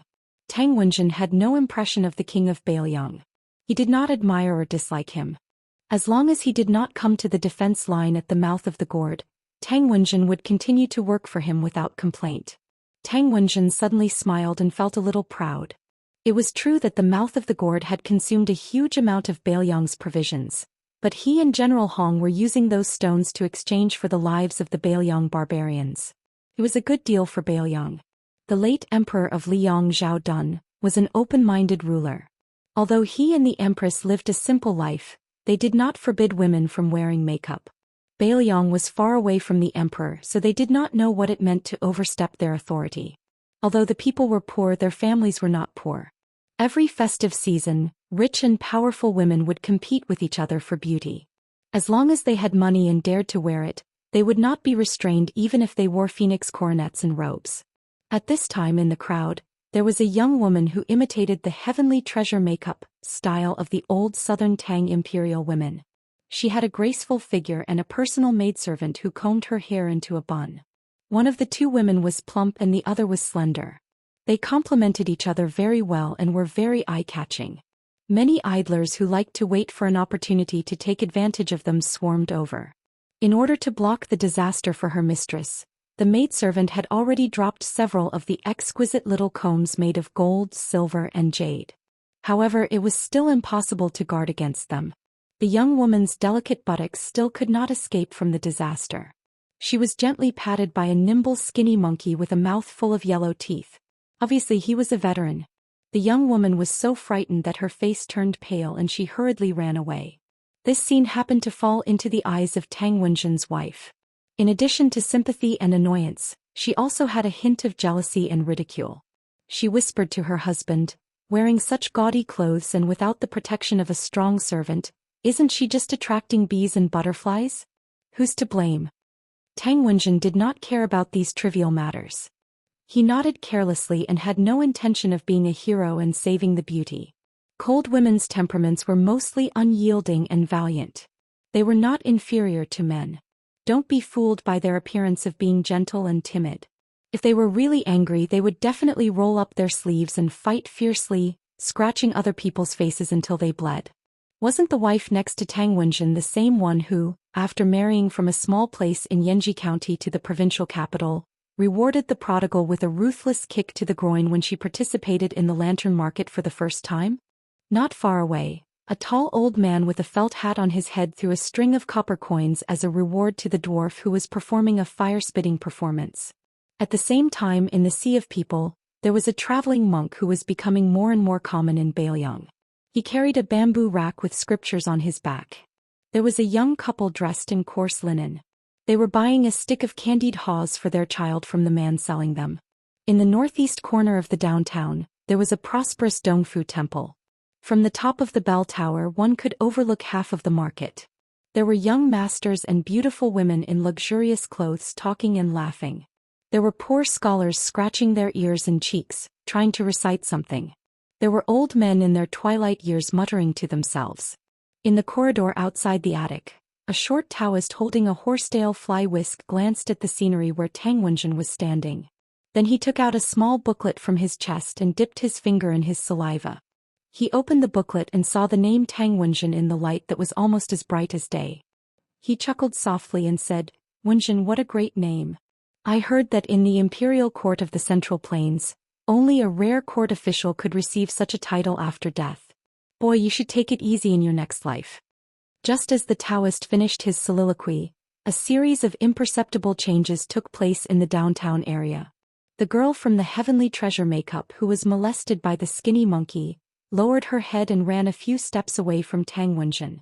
She twisted her waist. Even though she was in a difficult situation, she still had a natural charm. At some point in time, the servant girl in the bun had taken a small silver hairpin from her head. She should have flicked her wrist and flicked it upwards, but when her young miss twisted her waist to the left, the silver hairpin brushed against the right side of her waist and accurately pierced towards Tang Wenjin's heart. But at this moment, her wrist was tightly grasped by the skinny monkey who looked no different from an ordinary ruffian. The servant girl pretended to be panicked and turned her left elbow, trying to hit the temple of the man who was trying to stop her. But in an instant her body went limp. After the skinny monkey, who looked only obscene, held the servant girl's wrist with one hand and suddenly exerted force with the other hand, which was only a foot away from the girl's back. It was the mountain-splitting punch, which was Lu's specialty in the external martial arts school of Bailiang. This punch directly broke the delicate girl's spine. Then he carried the servant girl on his shoulder and shouted loudly that he was going to marry a wife and go home. He ran all the way, which made the people around laugh. They thought that this was a guy who dared to molest a girl in the street. He would have to eat in the state prison after this. Chapter 1348. The skinny monkey-like man who was running with the woman on his shoulder had an obscene smile on his face, but his eyes were actually very deep. As a direct descendant of the Liu family, the first in external martial arts in Bailiang, although his name did not appear in the genealogy of the Liu family, his skills and temperament were naturally the best. In fact, he was an A-class master of the whisk room who had been lurking in Chongqing City in Yuzhou province for many years. At the age of 20, he was already a level 3 master of both internal and external martial arts. The maid he killed was not simple either. She was a butterfly catcher from the spiderweb room in Beimeng. After the successful strike, the skinny monkey-like man did not make any unnecessary movements and directly withdrew from this unconventional battlefield. He clearly remembered that when he first joined the whisk room, the senior who led the way only taught him a seemingly simple truth. There was a fine line between killing and being killed. After saying this, the senior smilingly asked him if he understood. Before the skinny monkey-like man nodded, he was sent flying backward. After lying on the bed for 2 months, he could finally get up and walk. After that, he understood a little. In the whisk room, which was built by Zhou Xian, rules were the most important. When and where to kill, what method to use to kill, when and where to withdraw. If there was an accident, someone else would secretly remedy it. No one was allowed to act on their own. The most taboo in the whisk room was to be self-righteous. If anyone dared to break the rules, Zhou Xian, the team leader, had a variety of rules to teach people. Therefore, for so many years, the assassination of the whisk room's spies and men of sacrifice was very clean from the beginning to the end. Over time, there were very few accidents. After seeing the butterfly catcher being carried away, the old man in the felt hat who had thrown a string of copper coins to the vaudeville dwarf blocked in front of the man and woman in linen clothes, preventing them from getting closer to Tang Wenjin and her husband. The old man greeted them with a smile as if he had met a longtime friend of his. In an instant he exchanged 6 moves with the young man. Finally, the old man with a kind smile put his arm around the young man's shoulder and stabbed a poisoned dagger into the waist of the Beimeng catcher. What's more, the dagger was quickly pulled out and stabbed again. The young woman who had disguised herself as the butterfly catcher looked at all of this as usual. Even when the old man in the felt hat supported her husband and quickly moved away from her, she did not move. However, the corners of her mouth were slightly raised. When the old man in the felt hat realized that something was wrong, his head seemed to have been hit violently and he leaned back. The old man with blood oozing out of his forehead saw a young child standing not far away. The child, who looked innocent, tilted his head and gently spat out the second hawthorn seed. Then the old man in the felt hat, whose vision was blurred, laughed. The butterfly catcher hurriedly squeezed into the crowd and disappeared in an instant. However, the child, whose real age could not be guessed, was left behind forever. There was a wooden stick that was originally used to skewer the candied hawthorn on his forehead. The honest old man who was selling candied hawthorns on the street picked up the child and quickly walked to the old man in the mink hat who was about to fall back. He inserted the stick that was full of candied hawthorns into the ground and freed one hand to support his old friend and the dead catcher. The old man in the felt hat was speechless. He looked at his old friend who had quarreled with him for half of his life.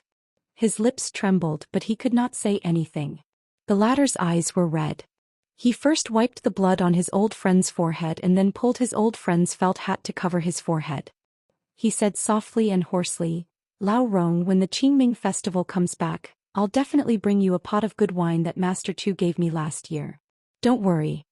The old man in the felt hat leaned back against the stick and slowly closed his eyes. A dozen or so steps to Tang Wenjin's right, a Wutong courtyard's eagle soldier and a northern Mang dragonfly catcher perished together, both of them using the dagger in their sleeves to kill each other.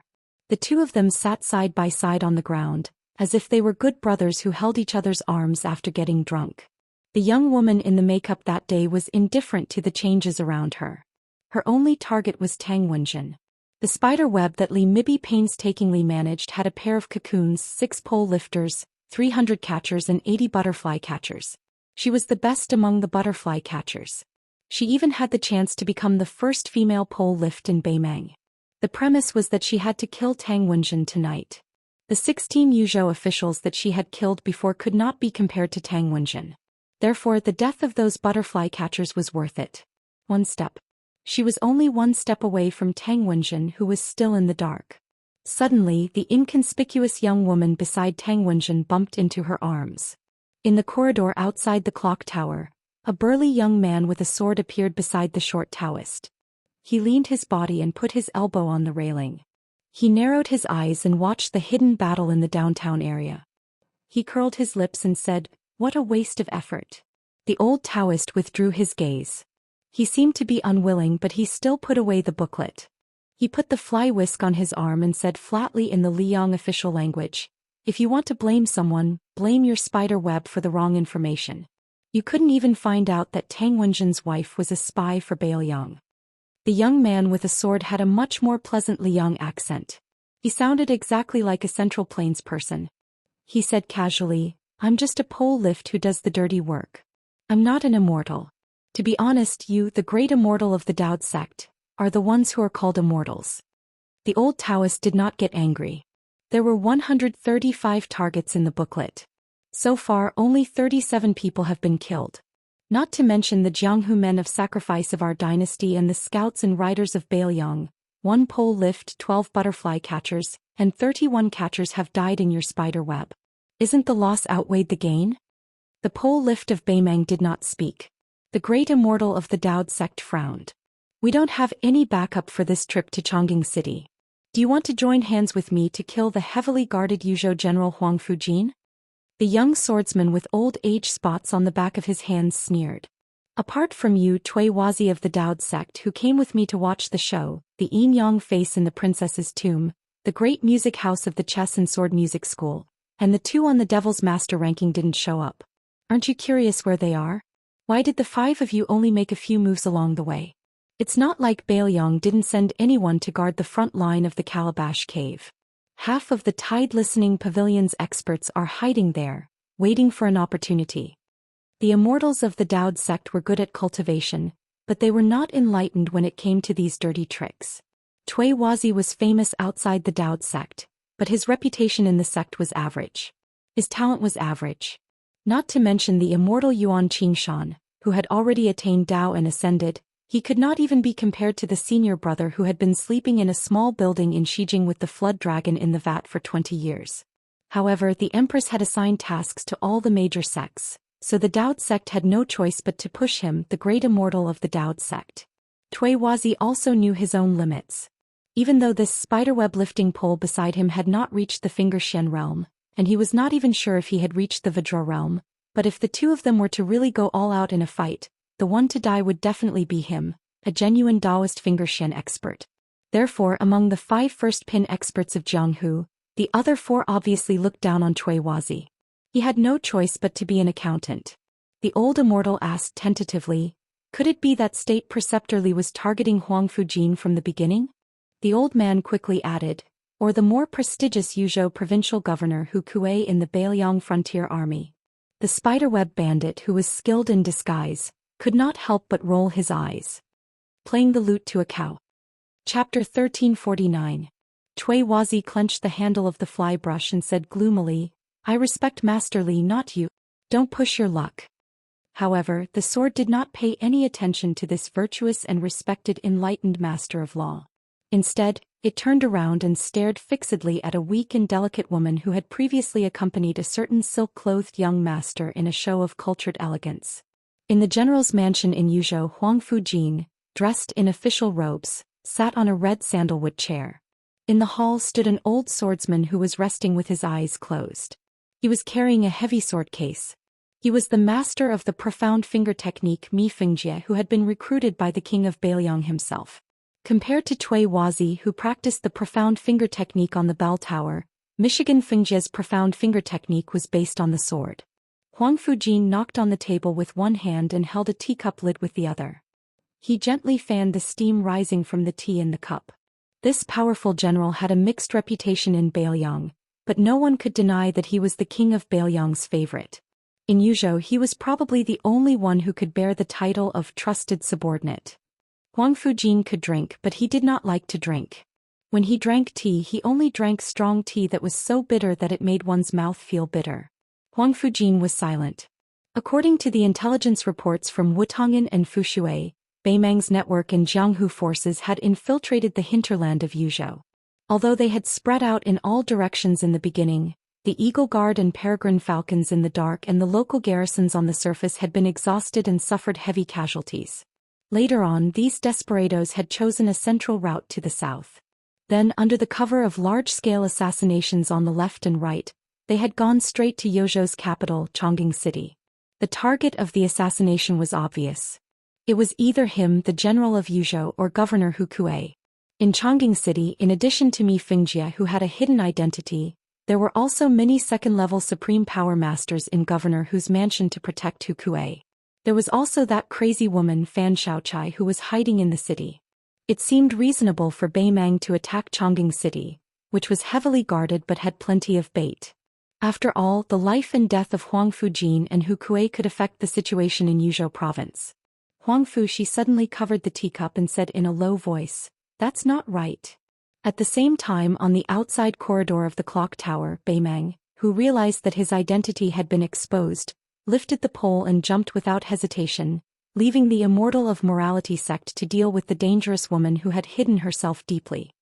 He laughed and said, "Cui Wazi, it's time for you to sacrifice your life for the country. When we successfully kill Yan Wenluan, I will personally send the compensation to the Daoist sect." General Yan Wenluan's tent was not in the hinterland of Yuzhou. It was only 150 miles away from the mouth of the gourd. At first, when the Yuzhou border army heard that a large number of Bei Mang assassins had infiltrated, they sent out 20 scouts of each group of 50 people. Great Ancestor Gu was different from Qin Yunchui, who was stationed in Yuzhou. Great Ancestor Gu was in charge of the situation at the border of Liangzhou province. Because he was worried about the safety of the commander, he even asked Zhou Kong, the deputy commander of the cavalry army, to send the most elite crossbowmen to the old general's tent. He completely ignored Yan Wenluan's objection and sent them to the old general's tent in case of any accidents. As the spy reports were sent, it showed that the Bei Mang assassins kept coming south. Especially the tent of the deputy commander of the infantry army Qin Yunchui was attacked at night. The Yuzhou army suffered heavy casualties. If it were not for the fact that there were enough third-level masters and masters in the ambush, the consequences would be unimaginable. Although the alert of Yan Wenluan's tent did not weaken, everyone was obviously relieved. This day just happened to be the time when the northern Mang cavalry crazily poured in from the other side of the gourd, the smoke of war rising from all directions. Yan Wenluan led 1,000 cavalry to rush to the front lines. Around the 1,000 cavalry, the crossbowmen on the 3 white horses and the first-rate scouts of the Yuzhou infantry were carefully and skillfully scouting. The more they did so, the more uneasy Yan Wenluan's guard commander felt when the 10 of them blocked the path of the 1,000 cavalry. At the end of the road, the person in the lead was a woman whose face was covered by a white veil. Beside her was a middle-aged scholar with thin eyes and a long beard. He had a Xiaoyao bandana on his head and a dark purple bamboo flute at his waist. They were the Princess Tomb and Little Thoughts. Chess and Sword Music School, Great Music House. Behind the 2 of them were 2 of the 10 giants of the Bei Mang Demon Path. A dwarf sat on the shoulder of a giant. It was a weird scene. The Bei Mang Jiang who only knew their nicknames, Iron Horseman and Thirsty Horseman. The latter was especially notorious. Just like the demon Xieling who liked to eat people's hearts and livers, they liked to drink the blood of living people. In the most unsociable position at the back, a white-haired old woman was coughing heavily. She had a delicate and beautiful flower on her head. The other 5 were all outstanding first-rate experts of the Bei Mang Jianghu. Yan Wenluan raised her arm and the 1,000 cavalry suddenly stopped. The old general chuckled and said, "This time the northern barbarians have quite the appetite." The cavalry commander of the personal army was deeply worried. He urged his horse to Yan Wenluan's side. But before he could speak, Yan Wenluan laughed and said, "Don't worry. There's nothing for us to do today. Just enjoy it. In the end, there's still the existence of 10,000 enemies in the world. We generals who rely on the strength of our soldiers and horses have no choice but to accept it." In the cavalry commander's confusion, one of the cavalry silently stepped out of the formation. A man holding a long spear took off his helmet. This man, who was hailed by the world's famous general Yan Wenluan as the enemy of 10,000 enemies, slowly urged his horse forward. Many years ago, during the era when the sword god Li Chungang was the champion of the Jianghu, there was a man from Beiliang. One man, one horse and one spear, he was unstoppable on the Beimang grasslands. His name was the spear immortal Wuxia. After that, the world only knew that Wuxia taught a disciple who surpassed his master, the white-robed Chen Jibao. But even the people of Bailiang and even the king of Bailiang, Su Fengyan, did not know the reason why Chen Jibao was unable to take away the famous spear instant after killing his master Wuxia. It was because someone used an ordinary wooden spear to block Chen Jibao, who was wielding the plum ziqing. Looking at the seemingly ordinary cavalry charging with a spear, the leader of the great music house sighed helplessly. It's Su Yanbing. Our previous plan has become a joke. A gust of wind blew past him and the princess. The great music house felt even more helpless. You're courting death. The burly steel horseman galloped past them like lightning and the dwarf laughed cruelly. When the distance between the two parties was about 50 steps, Thirsty kicked the giant's shoulders with both legs and used the momentum to leap forward. The thin and small figure's trajectory in the air was very ghostly and gaudy. In the end it only brushed past him. The 1,000 cavalry behind Yan Wenwan did not see how the spear-wielding man attacked. They only saw the devilish dwarf explode into a cloud of blood in the air, and then the burly giant turned around and fled with all his might. They still did not see how the spear-wielding man on the horse moved his spear, but the enemy did not dare to run in a straight line. They circled back and forth, battered and exhausted. The next scene was even more inconceivable. The Beimang demon nicknamed Steel Horseman seemed to have been forced into a desperate situation for no reason. He turned around again and charged toward the horse. In the end, like an idiot committing suicide, he crashed into the tip of the spear, allowing the spear to pierce through his head. Su Yanbing flicked his wrist lightly and flung the giant corpse away. He continued to charge. It was not that Thirsty and Steel Horseman were too weak to withstand a single blow, but that the opponent they chose to attack with his spear had no chance of survival. In the past, when Wang Xiu, one of the 4 great grandmasters, fought against others, even if many of his opponents were on the same level as him, there were still very few who could withstand a single blow from him. Su Yanbing had already surpassed Wang Xiu's peak state by a lot. This was even more so. This meant that the battle between Su Yanbing and Chen Jibao in the future was destined to be a matter of a single spear. Chapter 1350. After the new jinshi in Liang, they were often not immediately appointed to an official post. Before they were officially promoted to an official post, they were sent to the 6 ministries and 9 ministers to practice their political affairs. This was the so-called jinshi system. After the new emperor ascended the throne, he went one step further on the basis of the assistant minister of the Ministry of War to patrol the borders established by the previous emperor himself. He created the precedent of the Ministry of War officials observing the borders. This was originally one of the proposals of the king of Jing in Zhou Xian in the past. The purpose was to prevent the Ministry of War from only thinking about military affairs on paper and not being practical. It could be seen that the current emperor of the Zhou family was especially fond of this young vassal king, who was loyal and devoted during the Jingnan crisis. This time, the Ministry of War was leaving the borders of the capital, which attracted the attention of the whole court. The ranks of the officials of the Ministry of War were not high. Among them, the assistant minister of the carriage department, Kong Zhenrong, the manager of the military selection department, Gao Tingshu and the others, and the manager of the military storage department, Yan Qiji. In the capital's officialdom, they were all typical hairless young faces. There were 2 reasons why the big shots in the imperial court paid attention to them. The first reason was that the first choice for observing the borders was not the expected 2 Liao provinces, where the assistant minister of the Ministry of War, Su Gong, was already coordinating with the Eastern Front. It was the northwestern frontier fortress of the Great Desert Smoke, Bailiang Road. The second reason was that the officials carefully selected by the Ministry of War were extremely thought-provoking. Among them, Gao Tingshu, the new second place, and Wu Zhongxian, the same year in the officialdom, were able to rise to fame in Tai and city. Obviously, it was not enough to rely on their first or third place status. If it were not for Jin Sanlang, who spared no effort to add fuel to the fire, they would have been eclipsed by the government observation in 2 or 3 months at most. In the Zhao family yamen, where there were many high-ranking officials, the Yonghui era had lasted for more than 20 years, so there was no shortage of Zhuangyun, and Tanhua. As for the jinshi, there were even more. Who in the world did not know that Jin Lanting, who had helped Gao Tingshu and helped him, had regarded the Bailiang Su family as enemies.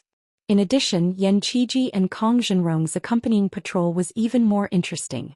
The Yan family entered the capital because of a woman, and Yan Jieshi and Yan Qiji became relatives of the emperor. What was even more unexpected was that the fourth prince, who had no ambition, could easily break the unshakable shackles of the imperial family's inheritance by not fighting for power. In the end, he smoothly became the emperor in the south. The emperor's father-in-law, Yan Jieshi, was previously a scholar of the Dongyuan Pavilion. Yan Qiji, who was often teased and bullied by the playboys of Tai and city when he first entered the capital, had now become the emperor's uncle. Who did not know that the emperor not only had a deep relationship with the empress, but also had a close relationship with this gentle and elegant brother-in-law before he ascended the throne. Otherwise, how could Yan Qiji, who was also a jinshi, become the head of the armory department of the Ministry of War? How could he be personally escorted by the assistant minister of the Ministry of Appointments and even have Minister Liu of the Ministry of War personally greet him? Kong Zhenrong was also born in Bailiang. His father, Kong Dai, had entered the capital to become an official and joined the second prince's tutelage. Kong Wuxia and Yan Qiji were brothers who could wear the same pants as the king of Bailiang when they were young. Adding on Li Hanlin, the only one left in Bailiang, the four of them had visited at least 70 or 80 brothels together in Bailiang, if not 100. Thus there was a lot to chew on. Of the four brothers, not to mention Su Fengnian, the hereditary king of the border, even if Li Hanlin had a father who was a second-level official in Liang, what position was he in now? He was just a small crossbow bolt. Moreover, Li Gongda, who was widely recognized as a skilled official, had only been a governor for a few days. His but had not even warmed the chair before he was quickly pushed aside by an outsider like Song Dongming. On the contrary, in the capital, not to mention Yan Qiji, who had an extraordinary status, Kong Zhenrong was already a powerful figure in the Ministry of War.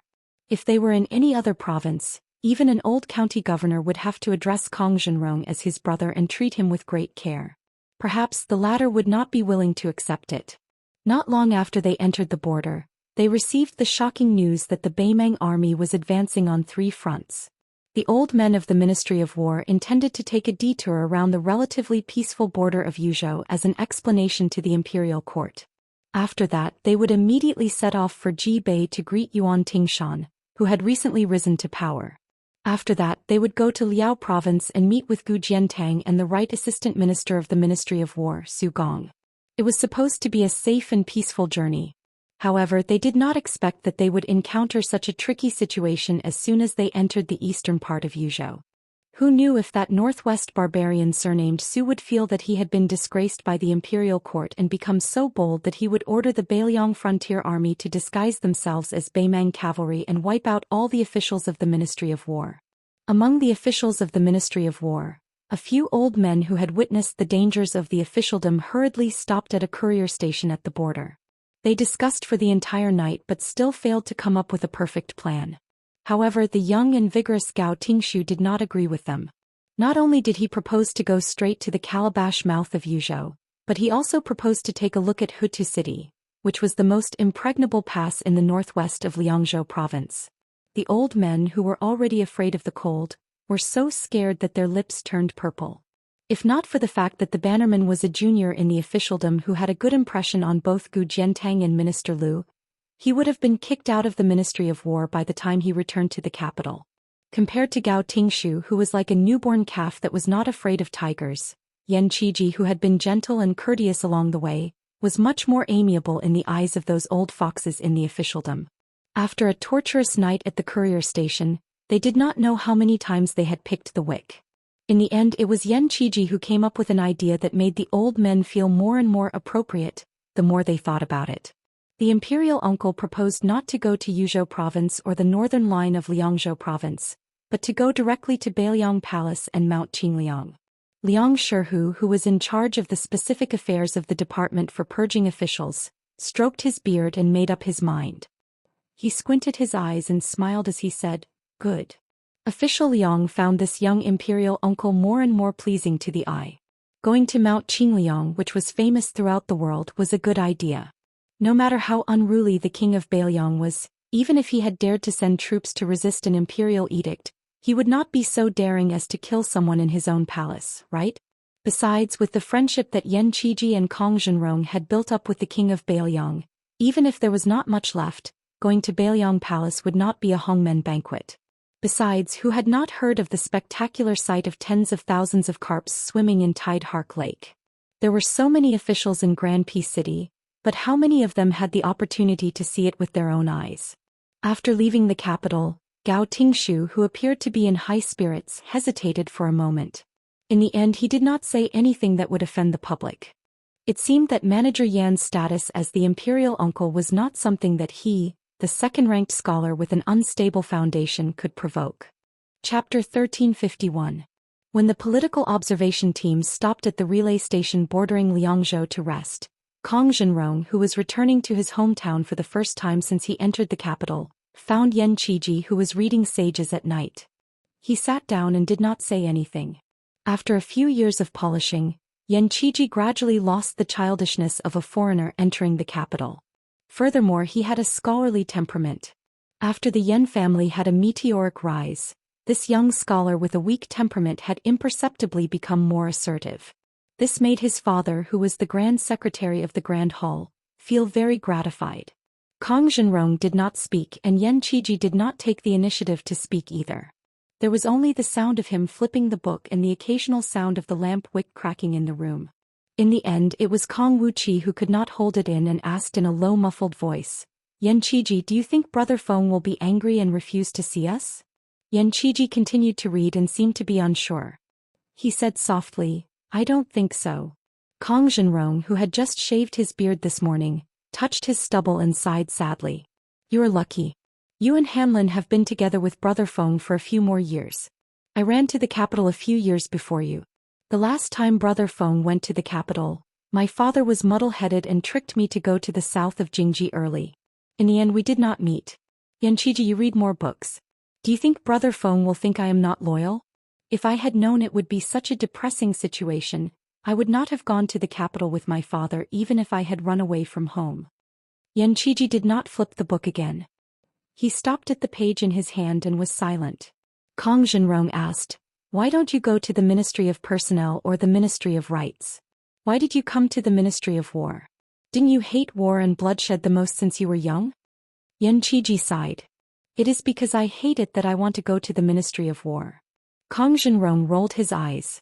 "You scholars have a lot of tricks up your sleeves. You don't say it directly. Others take off their pants to fart, but you wear your pants to shit." Yan Qiji's eyes suddenly sharpened. He looked out of the window and whispered, "When you go back, tell Uncle Kong to stop writing to King Tang of Gongnam-do." Seeing Kong Zhenrong's confused appearance, Yan Qiji almost squeezed out word by word. Especially the matter of King Tang sending people to the capital to present the auspicious white deer. "Tell your father not to get involved." Kong Zhenrong wondered, "Isn't this a good thing?" Yan Qiji sneered, "You don't have to care about anything. You just need to tell your father that it was an unintentional remark I made after a family banquet. Your father knows the severity of the matter." Kong Zhenrong, who used to be Yan Qiji's shield, looked at Yan Qiji's face and said softly, "Eating chicken Yan, I don't think I know you." Yan Qiji's originally tense face softened a little. He picked up the book on the table again and said almost to himself, "I didn't want to either." The following trip to Liangzhou made the hearts of the officials, including Liang Zhenrong of the Department for Purging Officials, slowly relax. Not only did the local armies of Liangzhou open the gates for them, there was also a newly appointed lieutenant who personally escorted them to the outskirts of Liangzhou city. Although there was a hint of surveillance at least on the surface, it gave enough face to the Ministry of War's political observation this time. Liang Zhenrong did not have a military background, but as an old official of Zhonglu of the Ministry of War, his vision was not bad. He could tell that Bailiang's local army was strong, far superior to the capital and Jizhou. Naturally, he began to feel fear of the Su family's 300,000-strong cavalry. He sighed with emotion. It turned out that Bailiang's light cavalry was already so majestic. When the group of officials who were looked at like monkeys by the people of Liangzhou arrived at the gate of the king's mansion at the foot of Mount Qingliang and saw the two stone lions that were as tall as two people, even the experienced and knowledgeable old men of the Ministry of War looked at each other and gasped. How majestic! Yan Qiji and Kong Zhenrong's expressions were complicated. Gao Tingshu snorted coldly, scaring Liang Zhenrong into coughing heavily, afraid that the people of Bailiang Palace would hear. In Liang there had always been a saying that the local officials were 3 feet lower than the officials of the capital. This meant that the prestige of the officials of the capital was naturally 3 ranks higher than that of the local officials. Now there was no need to mention the officials of the Ministry of Personnel who were arrogant towards the officials of the capital.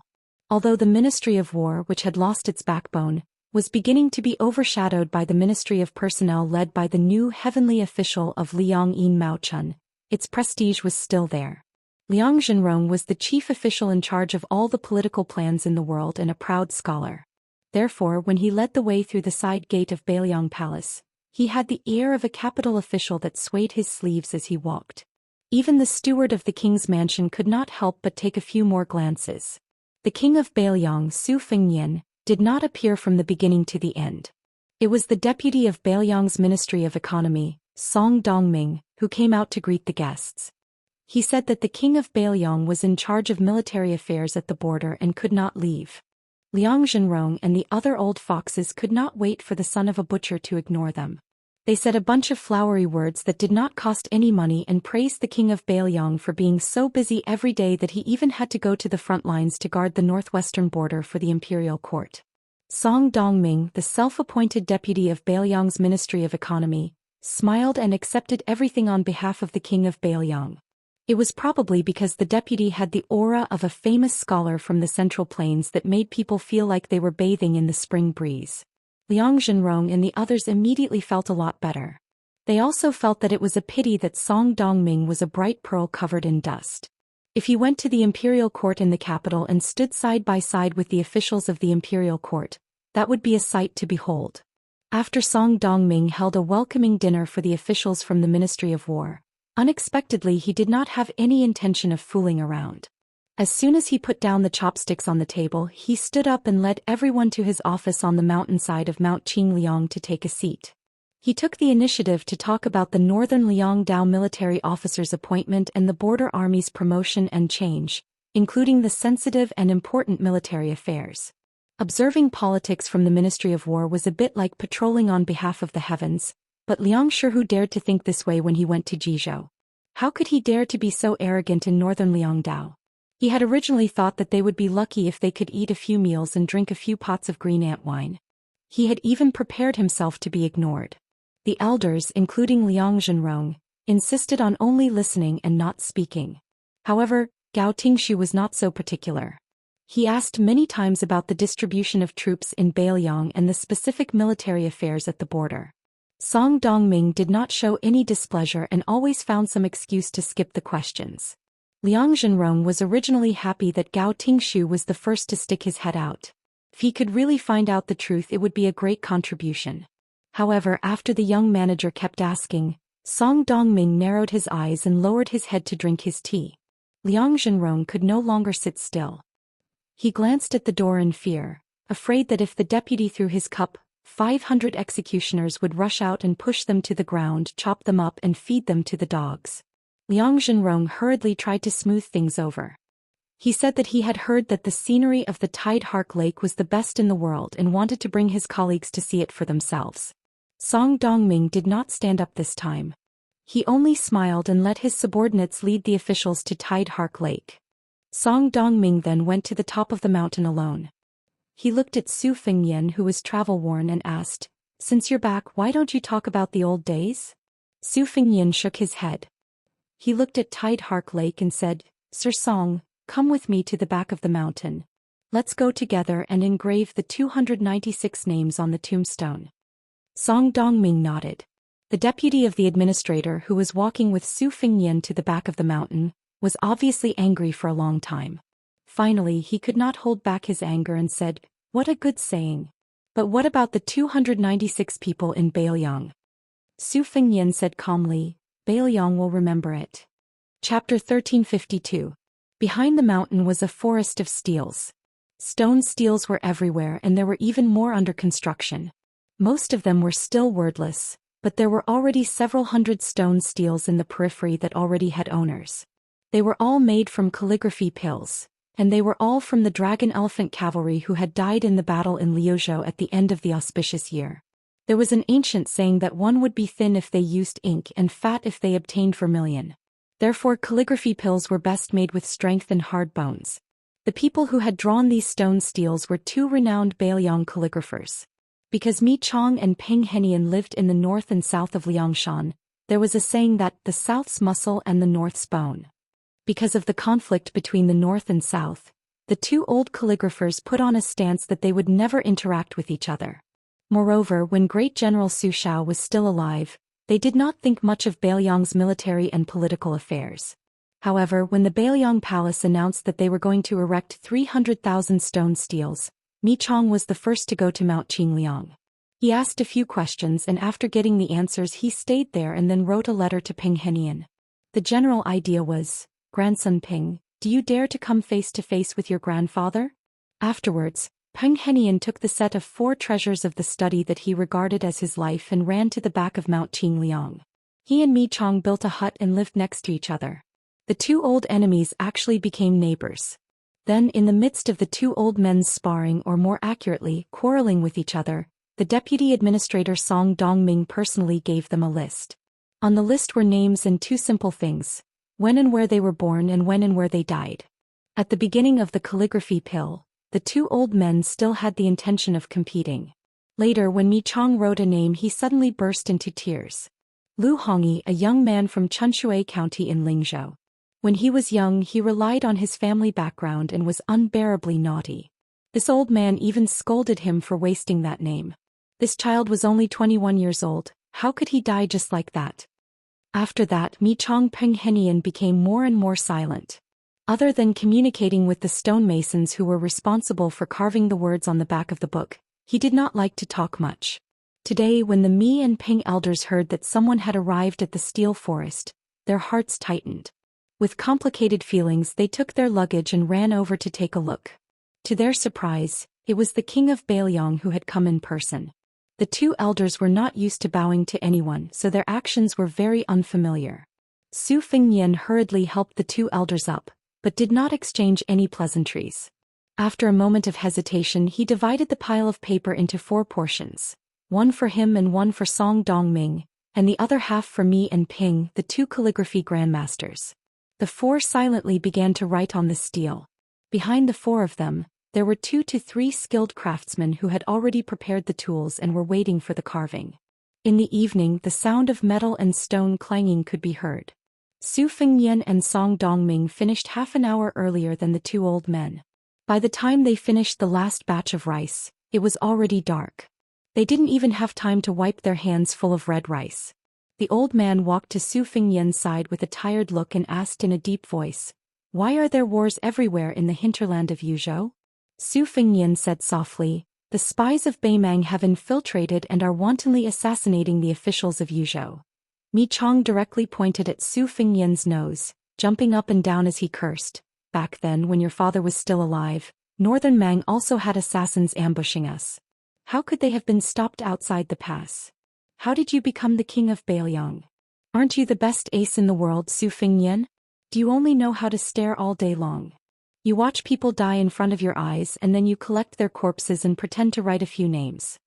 Song Dongming was about to speak when Su Fengnian, wearing a thick fur coat, waved his hand and stopped the deputy administrator's explanation.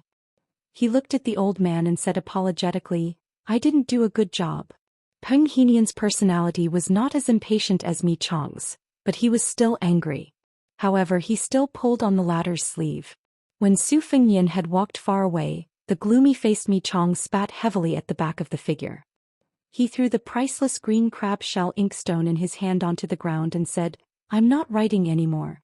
I'm not staying in Bailiang anymore. I'm going to Jiangnan. I'll write the words Su Fengnian is a bastard, for as long as I can live in this life." Not long after, Song Dongming turned back and saw Mi Chong standing in the same place with his eyes closed. Peng Henian squatted on the ground and sighed. Neither of them picked up the inkstone. Song Dongming bent down to pick up the inkstone. He was not in a hurry to return it to its owner. He looked at the top of Mount Qingliang and said in a low voice, The two of you probably haven't heard of Beimang's sword aura is close to Huang Qing and who the founder of the chess and sword music school's bronze statue is. Neither of you have seen a real dragon. In fact, I, Song Dongming, have never seen one. But I know two things. First, Huang Qing died in Liuzhou. The real dragon raised by Beimang is also gone. Along with it, hundreds of qi cultivators hiding in Beimang's Xijing are also dead. The second thing is that there are two tombstones here. They are almost engraved with two names. Coincidentally, both of them have the surnames Su Longxiang and Su Fengyan. Song Dongming turned around and returned the ancient inkstone to Mi Chong. He smiled calmly and said, "If Beimang is really gone one day, Su Fengyan will definitely be included on the tombstone. Of course I, Song Dongming, am an outsider. At that time I hope that old me will be willing to write it." After saying that, Song Dongming slowly left. Peng Henian deliberately did not look at Mi Chong, whose face was flushed red. He counted with his fingers and seemed to be talking to himself. "Su Fengyan is a bastard." That's not right, old me. You calculated wrongly. It's 9 words, not 8 words like you said. Mi Chong carefully kept the ancient inkstone. He rolled his eyes and said, "Mi Chong is a bastard, okay? It's exactly 8 words. Peng Henian laughed out loud and said, "Sure, why not? Isn't your birthday in a few days? I'll write a piece of calligraphy for you. How about that?" Mi Chong did not care about being polite. He flew into a rage out of humiliation and said, "Write your head."